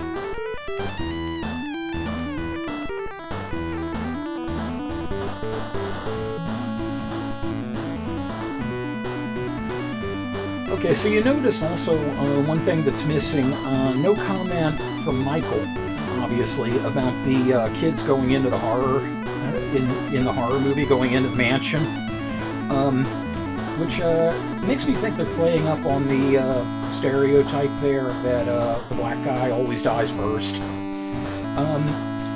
Maniac Mansion did have a whole lot of different influences horror movie-wise, but the Kids in a Mansion That Never Just Think to Leave was the one of the biggest ones.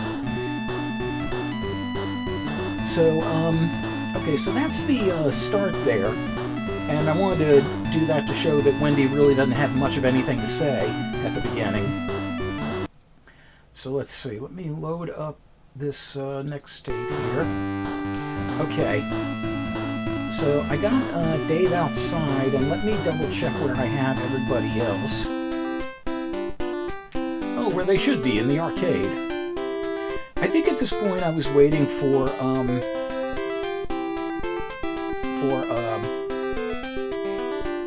Ed to come down, although I remember something actually else I was doing. I was getting ready to mention that, actually, Misfit.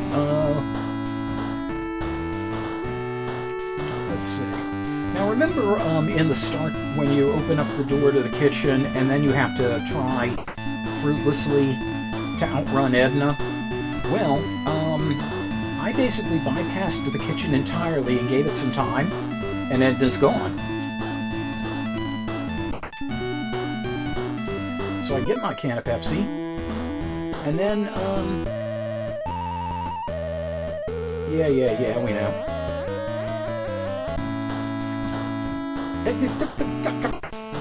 Dumbass.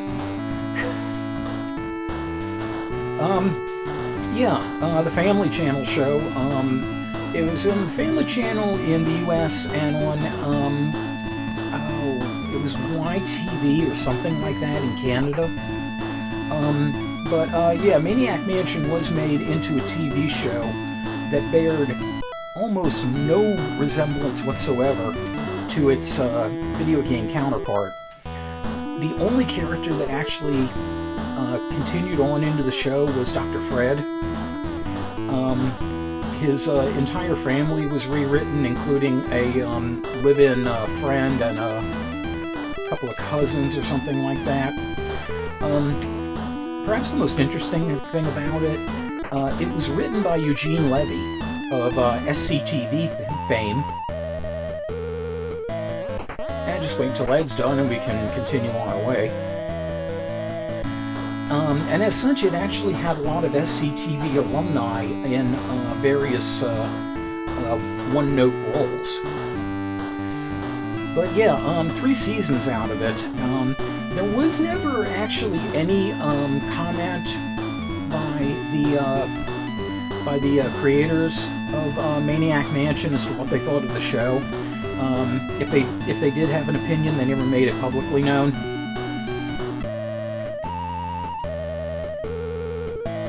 Oh boy! Cheese for my hamster and me! If I didn't mention it before, if you take the cheese, he just looks in there and goes, "Where's the cheese?" You know, very Urkel-like. Girl came in there.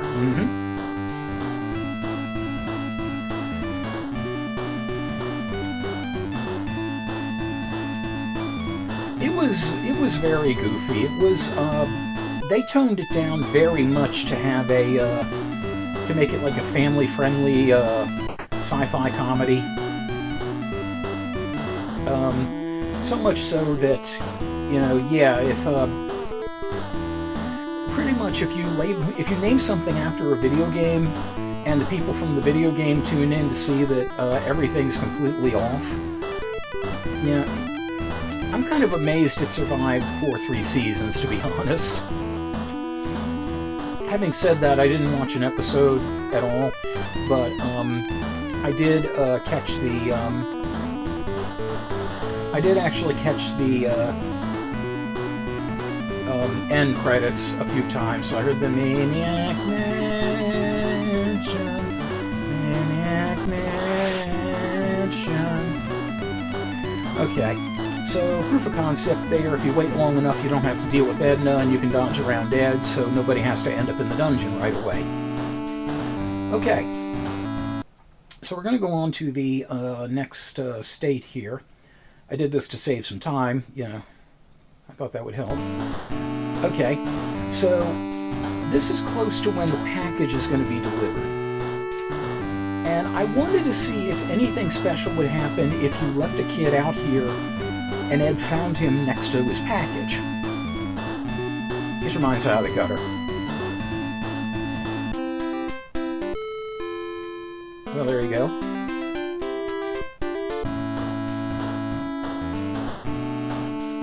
Also something to note, you see, it says there, go to stamps. You don't actually have to steam the stamps off. All you have to do is pull on the package and the stamps will come off. That was something that often confused me, and it will show up a little bit later. I'll explain more. But we're going to hang here and see what Ed says. I'm just going to go right to the package.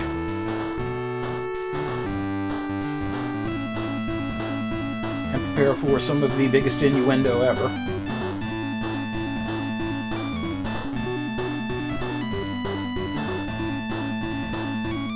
Come on, Ed, you can get down to the kitchen in 6.5 seconds. You can get down here. My package is here! Thanks for delivering my package. Okay. Well, that was interesting. So, with that in mind, let's see how he reacts to one of the other kids in here when he has his package. Now notice I haven't raided his room yet. Haven't even opened the door. Intruder, halt. But I'm with the guy who delivered your package.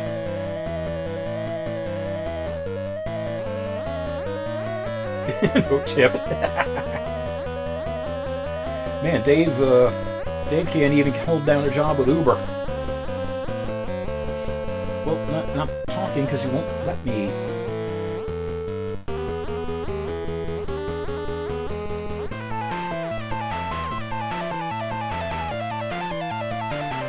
Too bad you weren't on my side. Okay, well, we're not going to let that happen. And let me see something where my next state was.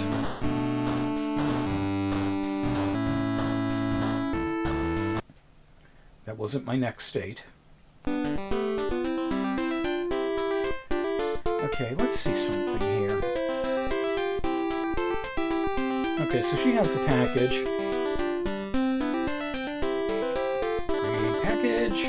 To Weird Ed. Now, if you either open or pull the package, some uncanceled stamps came off. Now, this presents something interesting. I just want to pause a second to talk about this. So, the stamps were uncanceled. How in the blazes did it get mailed? I've come up with one theory on this, and that's, for whatever reason, Ed mailed the package to himself. Like, he dropped it off at the post office, and it was going to his house, or even if it dropped to the post office, they would have canceled the stamps, but somehow, for whatever reason, like, it never actually went through the postal service. It just was delivered like a normal package. Okay, maybe I don't have a good theory on this, but I was trying to figure out why the stamps weren't canceled. But at any rate, you can actually just pull the stamps right off and they'll be perfectly fine. Maybe there were... I don't know if they had these in the 80s, if they had the ones that were stickers instead of the glue on the back of them. But the thing is, if the stamps don't stick to the envelope, it's because you messed up the envelope, not the stamps. So, okay, anyway, back to the mansion. Because I want to see who has what here. Okay. I need to go see where Bernard is. Okay, Bernard is in the radio room. Okay, so I'm going to bring Wendy up to Bernard for a moment. So is it just me, or did Wendy's pants kind of look purple for a second?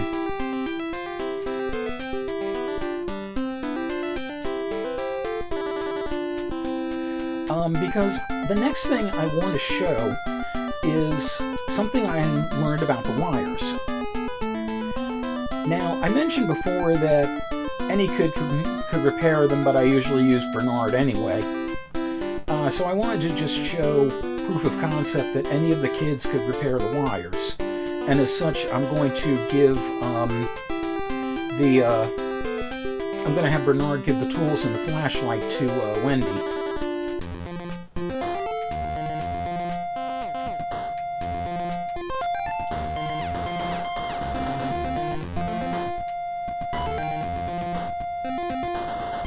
Wait a minute, who has the tools? Nobody has the tools. Some bitch. Does she have the yellow key?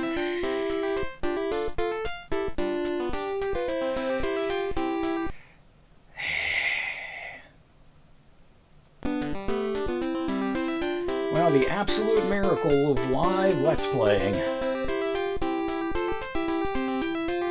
Yeah, who am I kidding? As if I wouldn't leave these gaffes in if I was just doing this on my own. You know, lest you think I'm a perfect being or something like that. I realize it's an easy mistake to make.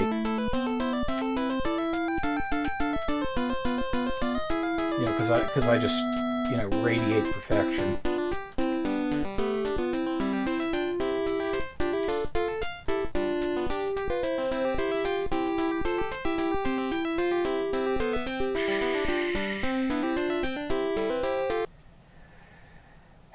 It's the silver key. It's the silver key for that door.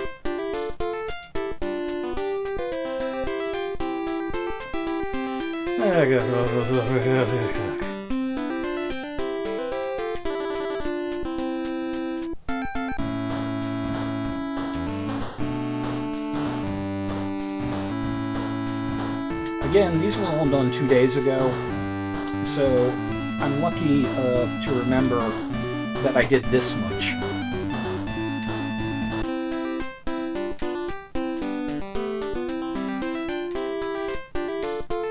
Turn off nuclear reactor, check.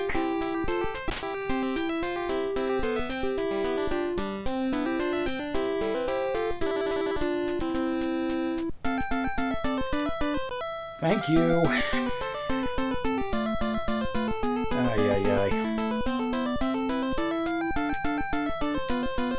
I am just in rare form tonight, aren't I?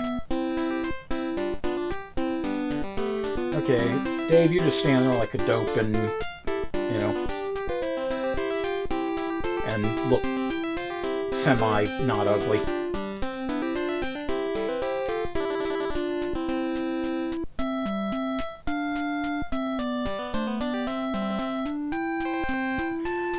Oh, by the way, something else I learned, if Ed catches you when you're going around the mansion, giving him his package is one way to get him on your side and get him to not take you to the dungeon. Another way is actually to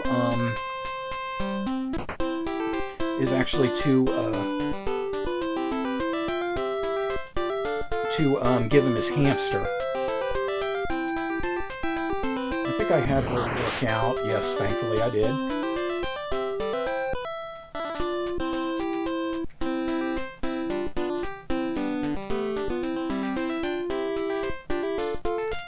Yes, in the trunk, not in the car itself. Okay. So, alright, to do my proof of concept, I'm going to have to do the stuff with the swimming pool. Well, we'll solve that. Okay, first thing I need to do, Bernard's got to get spelt.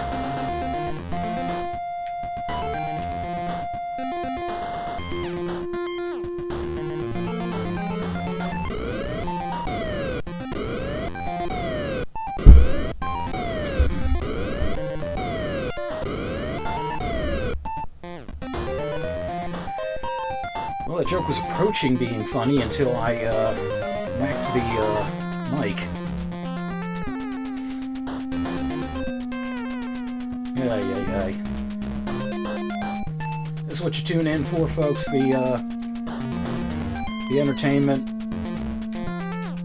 the self-deprecation, intended or not.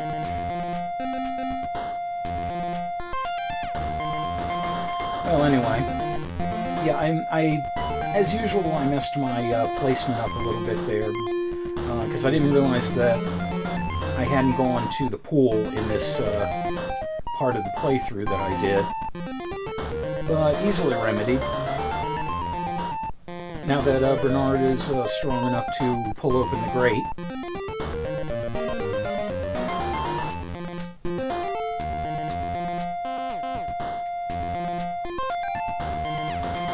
Let's pull it like a manly man. Easy.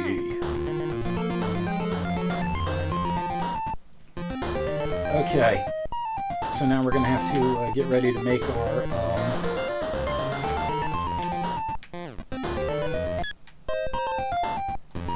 mad dash here.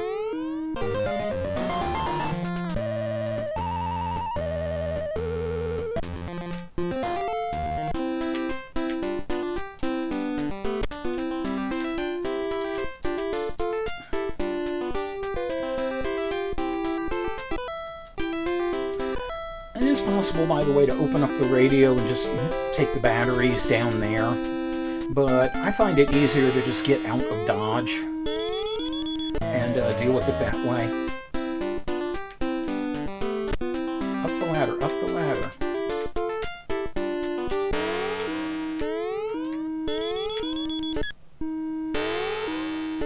Okay.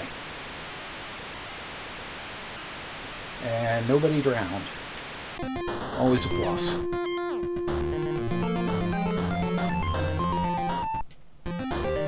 Also amazing when Purple Tentacle went to check things, he didn't decide to look out the open door to see a kid here.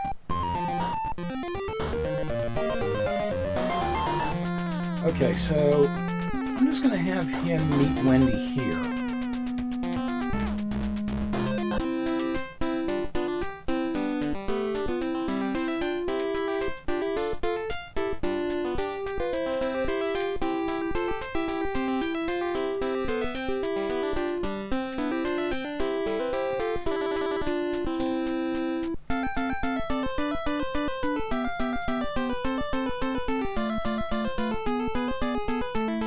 So Bernard is going to need to give her the flashlight.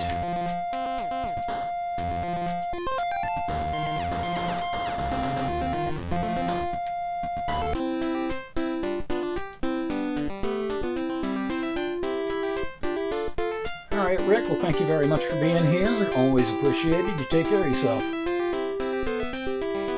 Oh yeah, Purple Tentacle doesn't have a... Maybe one of those suckers is actually an eye.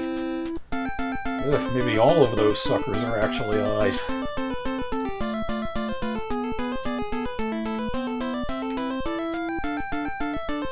Yeah, we're getting into some fan fiction level stuff here.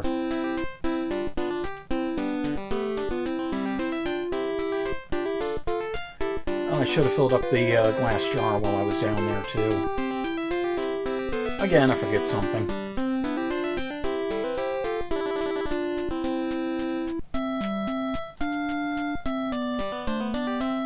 Okay, so Bernard has already cleared away the paint blotch.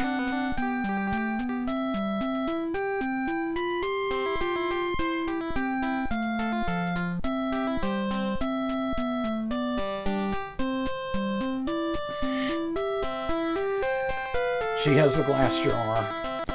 Okay, let's see how far we can rewind.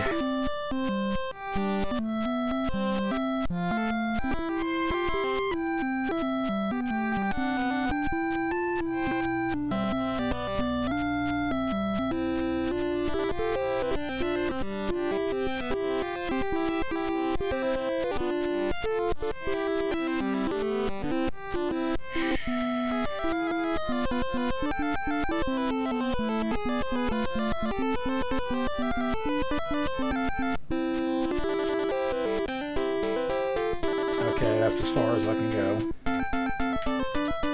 That's just fine. It's not that far from here to the pool.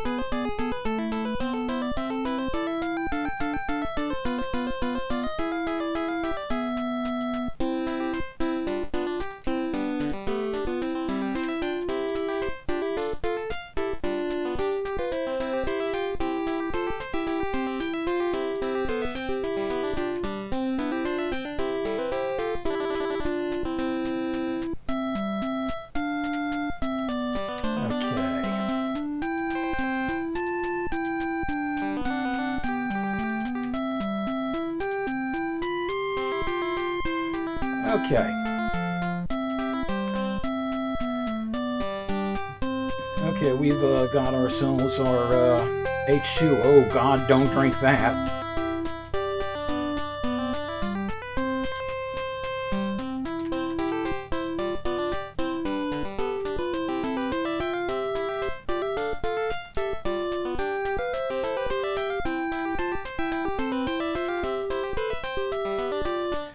Yep, Bernard's typical experience with women. He could be blocking the door and they'll just walk right through him.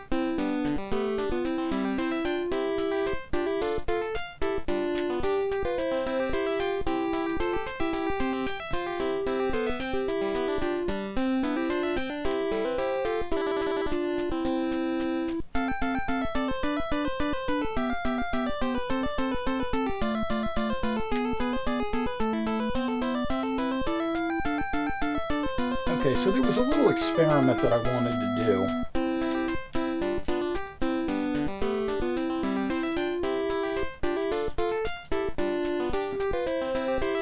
And I don't have quite everything for it, but I have enough, and I know I have a save later that will allow me to continue it.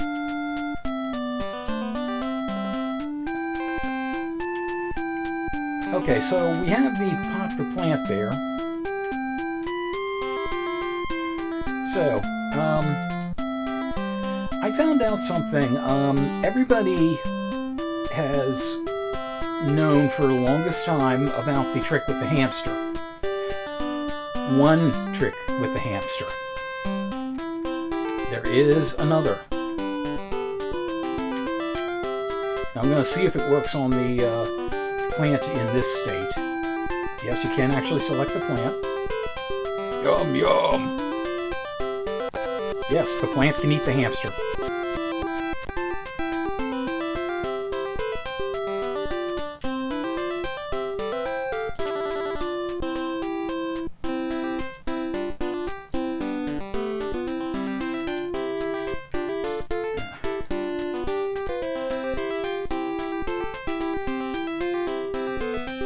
Okay, so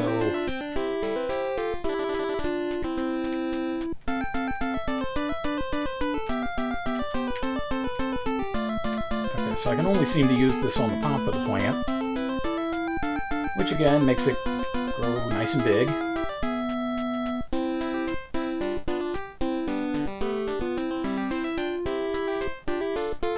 Yeah, when you have an NES game and kids and something like that, you know, it's going to attract all the attention. Boing, boing, boing. Yep. Now this time there's actually no evidence, so, you know, you can't do the normal thing as you do with the other method, and then give the destroyed carcass to Ed.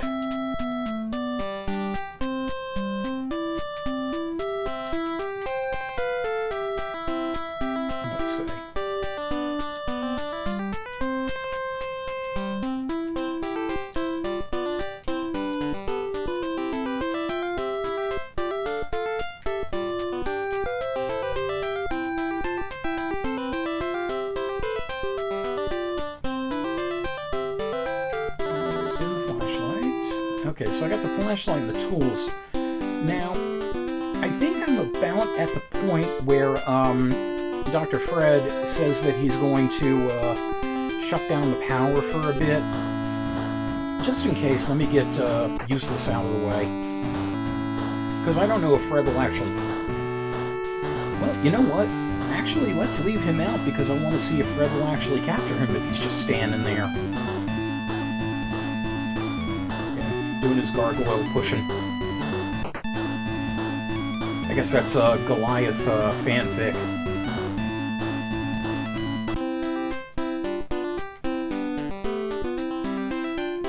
So let me go ahead and get Wendy in position. I don't know why I'm bothering to do this.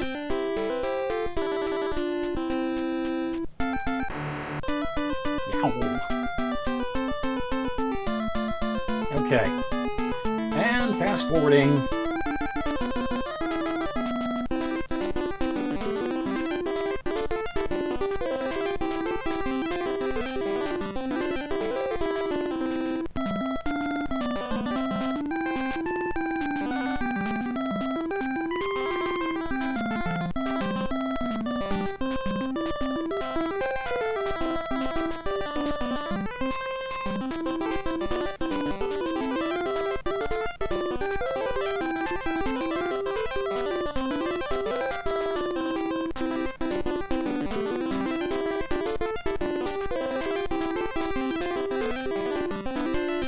Okay, let's mess around with the other kids in the meantime, I guess.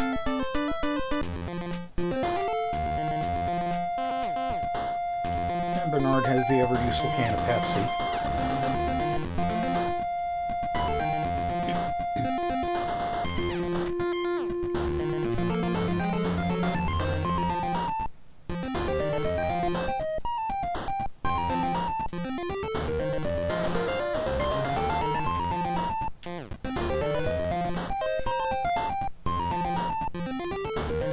Something about this configuration, kids, by the way. Weird Ed is completely not necessary to winning the game with Wendy and Bernard on your team. You do have to get into Weird Ed's room, but you don't have to get on his side.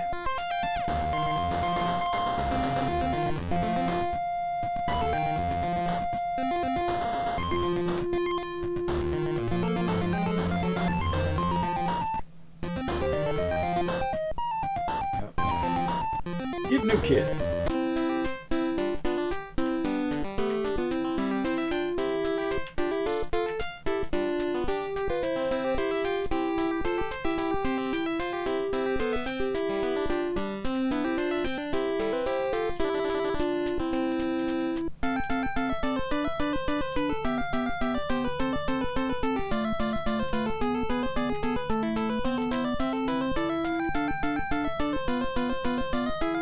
Oh, how cute!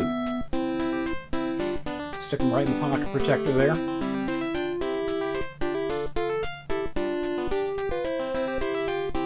Now you see, in this case, I did manage to get the card key and the dimes. So I'll use Bernard here for a little proof of concept.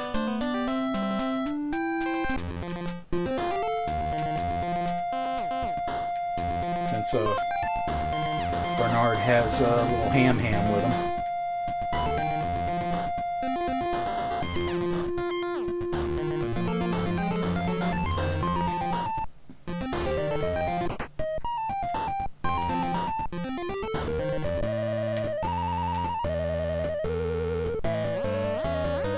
Oh, my poor little hamster.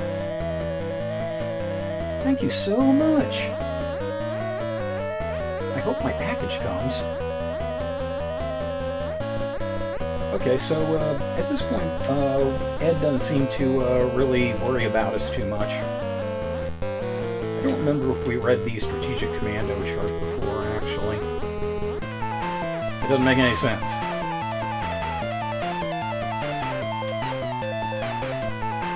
Kid Hamster! What are you doing? You're not supposed to touch that.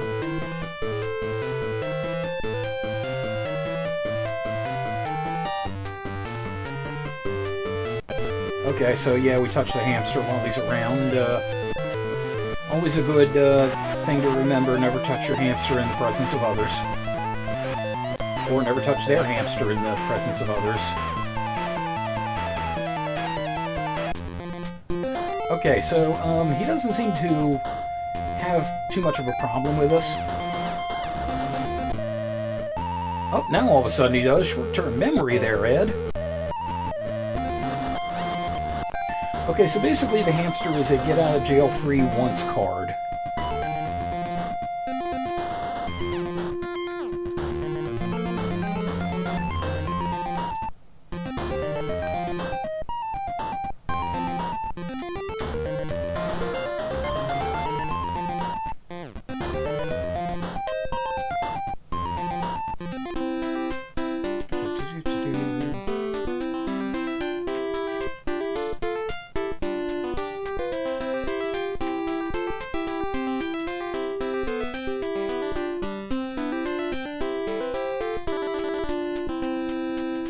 Seeing what I can possibly give Bernard to have him be able to do some things.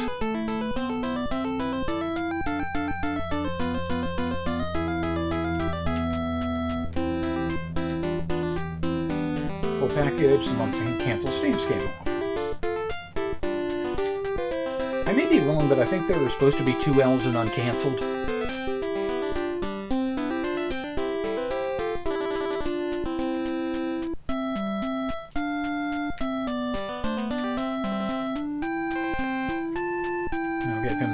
So we can get Weird Ed to call him his tits.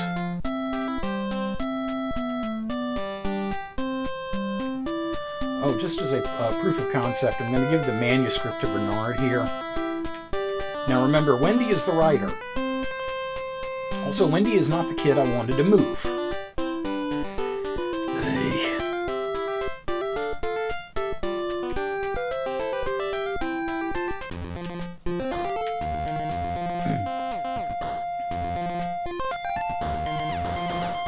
Okay, so we're going to read the manuscript. Looks like someone's memoir, but the writing is terrible.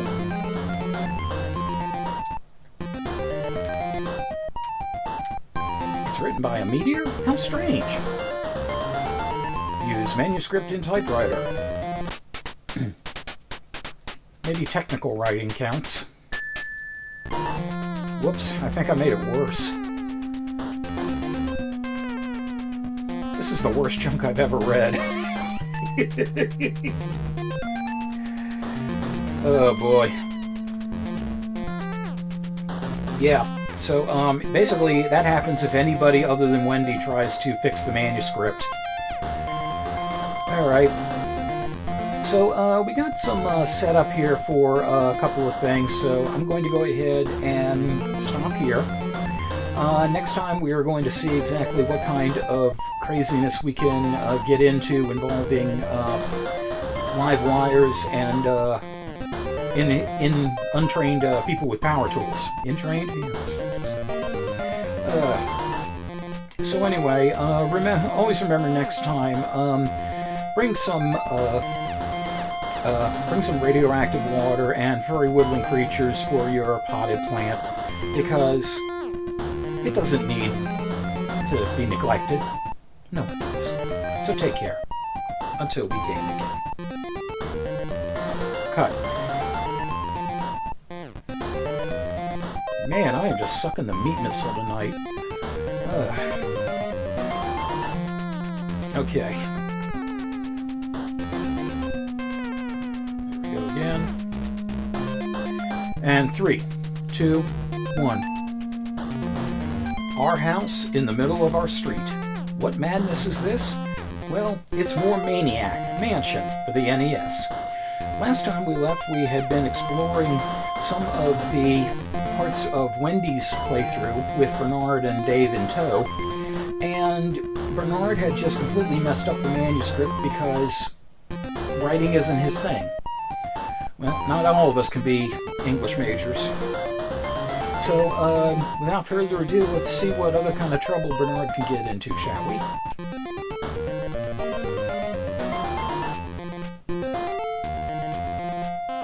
Okay, so we're going to go to Ed's now, because we do have the package to give him.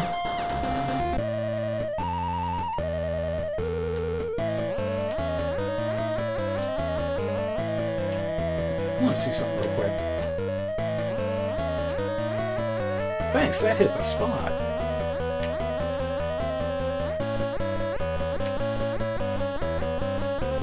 That doesn't seem to work. Oh, my commando package! Now you have to find me my plans. I lost them somewhere. You see, even if you're... Yeah, I'll just leave.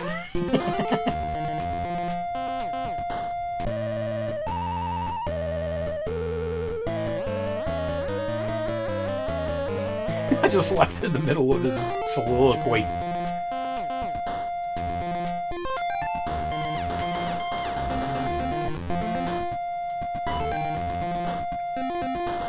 Okay. Oh yeah, I remember the other thing I wanted to do with him.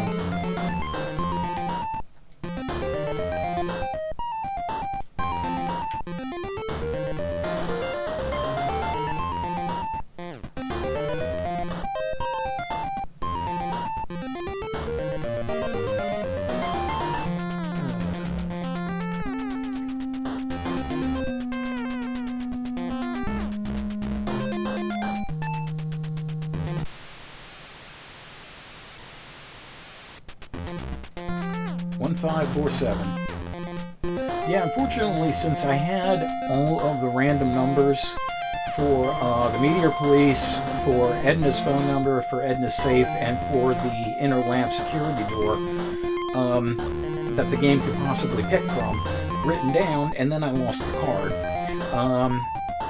So I'm going to write this one down because I have saves from a later part in this playthrough, but the number will still be the same.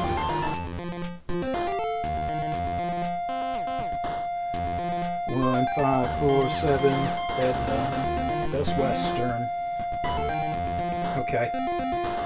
So once I get the phone fixed, which is going to be interesting because Wendy has the tools. And Wendy, unfortunately, is not Rosie the Riveter.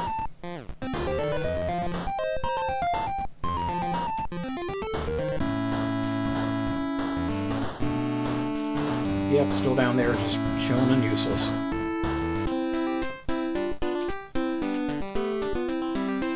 So I'm just going to go down here for another proof of concept.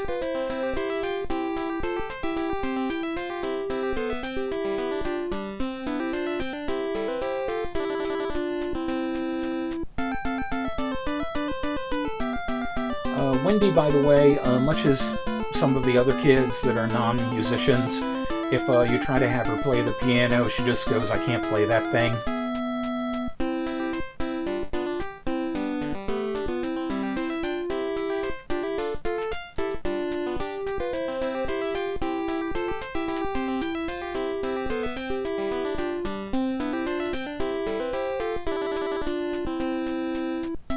Asshole.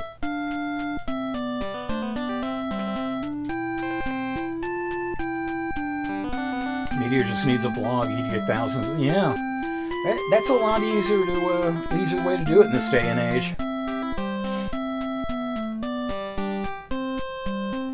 And the thing with, as with most blogs, you don't actually have to know how to write, because half the people on the internet don't. I don't know anything about electronics. Yep. Well, you know, the only true wisdom comes from knowing that you know nothing. I'm certain that Wendy read that somewhere. More philosophy than literature, but it probably came up.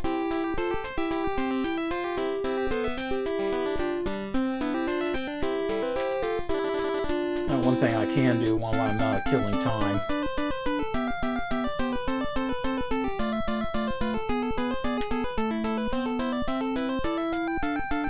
I don't remember if I did this before or not, but one easy way to find out.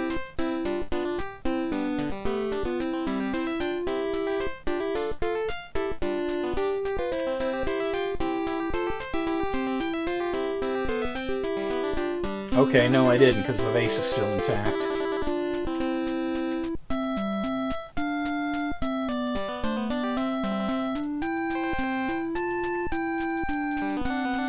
Dang it.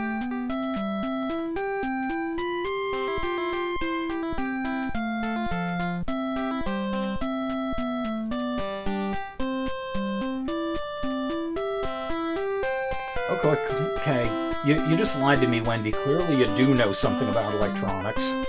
At least how to turn them on.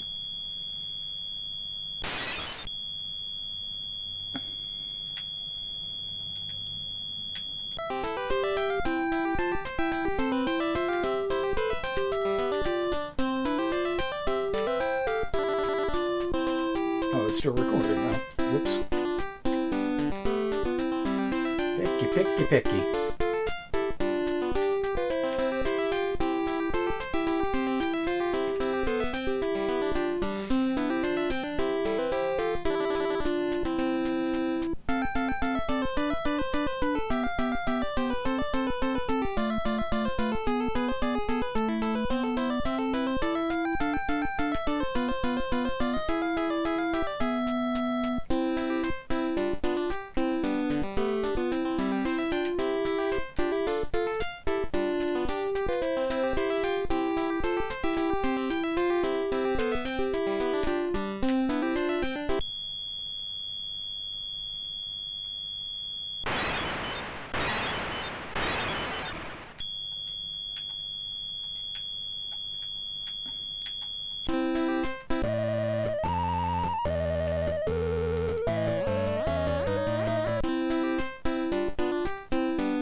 Okay, it's sometime after Fred says that he's, I'm sorry, Dr. Fred. He didn't earn a degree to be called Fred. It's sometime after that cutscene where he says he's having trouble with the zombie Maniac that he says he needs to shut down the power. So I'm going to get Wendy back up in place.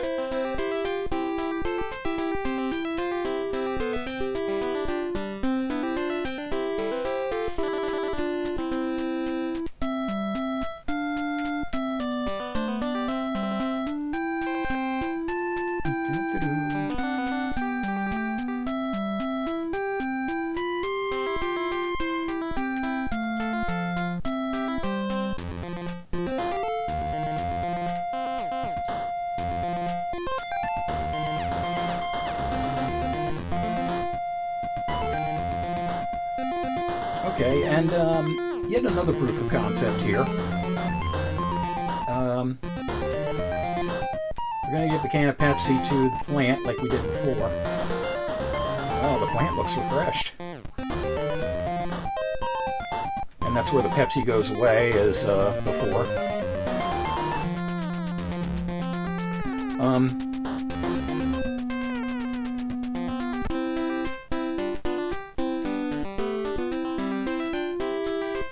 And once again, I screwed up. Because, yeah. Ed has his hamster back, and he won't leave the room now.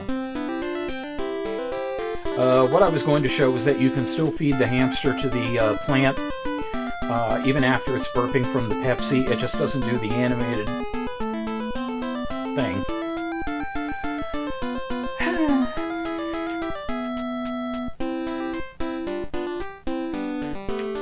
Well then. Or not just a big bag of fail.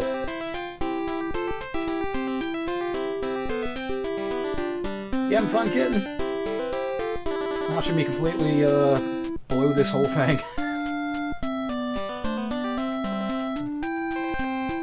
Scorn, you still out there enjoying the massive failure montage? Oh god. Oh, this is gonna be a mess to edit.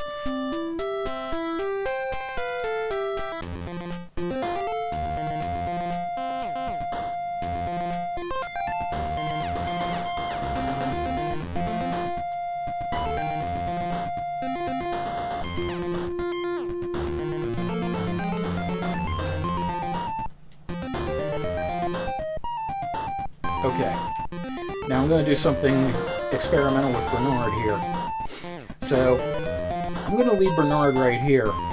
There is absolutely no way that if Dr. Fred just completely ignores Dave, there is absolutely no way he can ignore Bernard. In fact, I'll tell you what. There you go.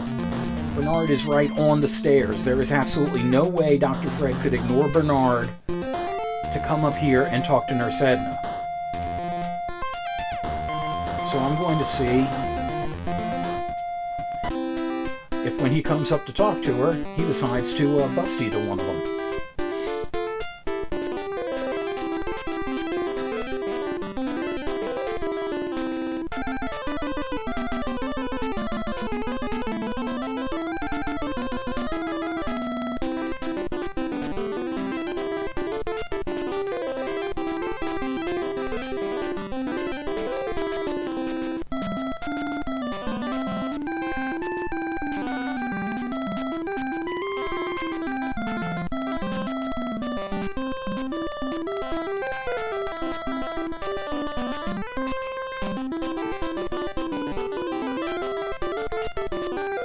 Aren't my streams fun? Ugh.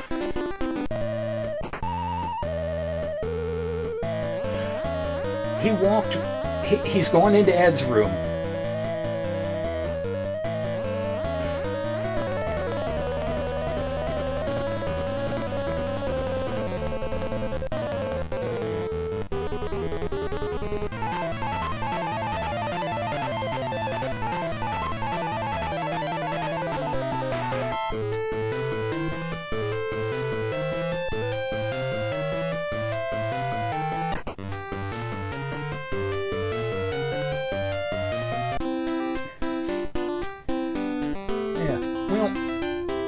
Let's see something here.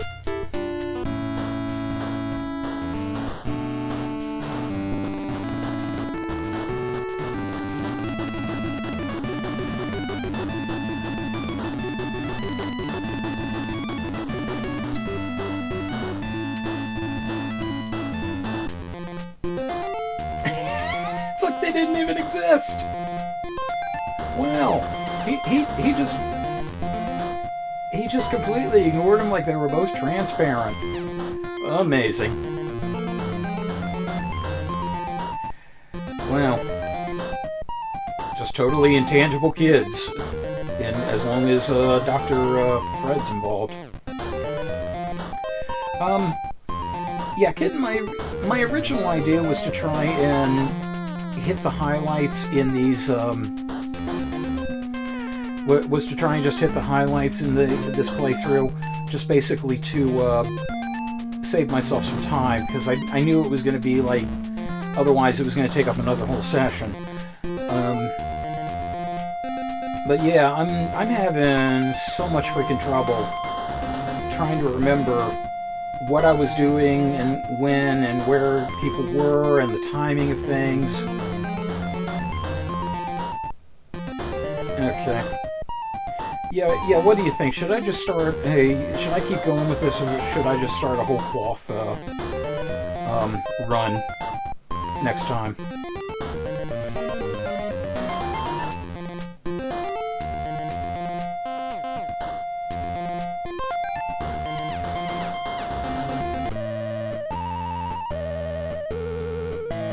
I guess the power's out. Okay.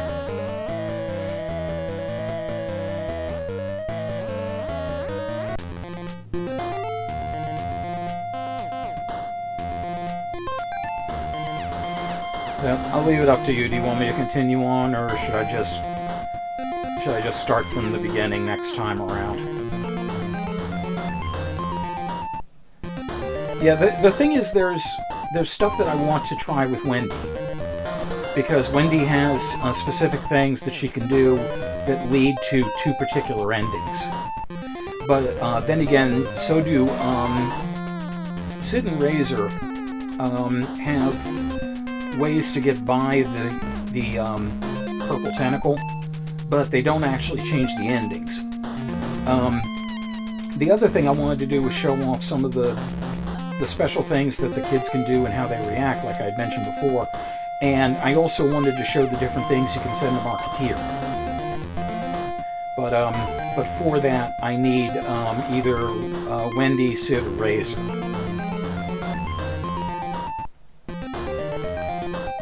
So, what do you think? Should I just... Yeah, you know what? I've kind of talked myself into it. I think I'm gonna just start fresh next time. So, sorry. Yeah, I kind of disappointed on this one. I thought I had a solution that was going to make things easier, and instead I just kind of outsmarted myself, and it made things a lot harder. So what I'm going to have to do is just probably plan ahead next time. So my apologies. Yeah, hope that's okay. I'm sorry.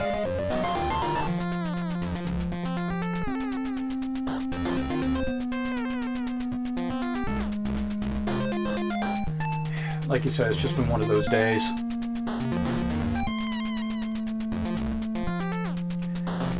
There's a fair few, and having Wendy and Bernard together gives me possibilities for two of the other endings, and Razor and Sid give me another possibility. And if I have Wendy and either Razor or Sid, then I have all of the options for the things I can send to Marketeer. So what would probably result to show everything would be 2 more playthroughs of this.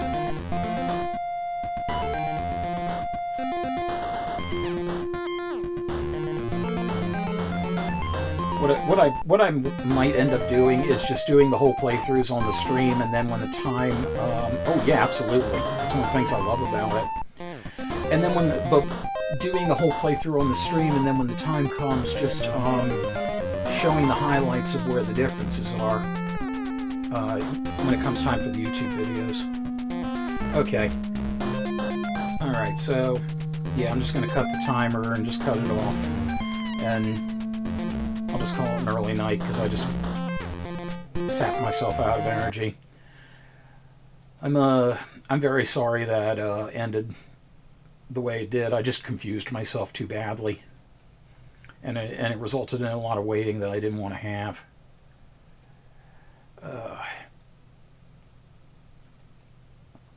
Okay, so the reading of the Patreons: Mike Panza, Rick in Baltimore, Diode, Jumpy Cat, Shinmajin, and post-production contributions by Matthew Carr Anderson. And thanks as always to all of the wonderful Lycanthro fans out there. So at least the first part of the night was pretty interesting. Yeah, the game is very complicated, and like when I went back through the I'll show you here, switch off for a moment. When I went back through the save states that I had, I made the mistake of marking down what the save states were a couple of days after I made them, and so I just had a general idea from what I saw as to what they were for. You can see on 4 and 5 I have packaged twice, when it was number 5 was for something totally different. I couldn't even remember what the hell number 6 was. And then losing that card with all the codes on it didn't help either, so I'll have to look them all up again, so I can just brute force my way through if need be. But anyhow, so I appreciate that. And hello, Jumpy Cat. Did you just get here? Well, I'm sorry you arrived right at the end. The first game, Sunset Riders, went pretty well, but Maniac Mansion kind of fell apart on me because I was trying to do it based on save states during a run instead of doing the whole game again. And the problem was I lost track of what I was doing during the save states, so things ended up very disjointed, and I had a lot of filler. Probably what I'm going to do next week is do just Maniac Mansion with a couple of a new set of kids, and then there'll be another one last play on the stream with another set of kids, and that'll hopefully give me a chance to wrap up everything. Alright, well, I'm glad to have you here for any length of time. Thanks for being here, and thanks for being here, Misfit Kitten. Scorn, if you're still out there, thanks for having been here. And, yeah, hopefully next week I can get my shit together. Oh, boy. It's just one of those weeks. So, thank you, everybody, for putting up with me and being here as always. I will do my best to coordinate everything better for next week. So, once again, take care. Always glad to have you. Be well. Until we game again.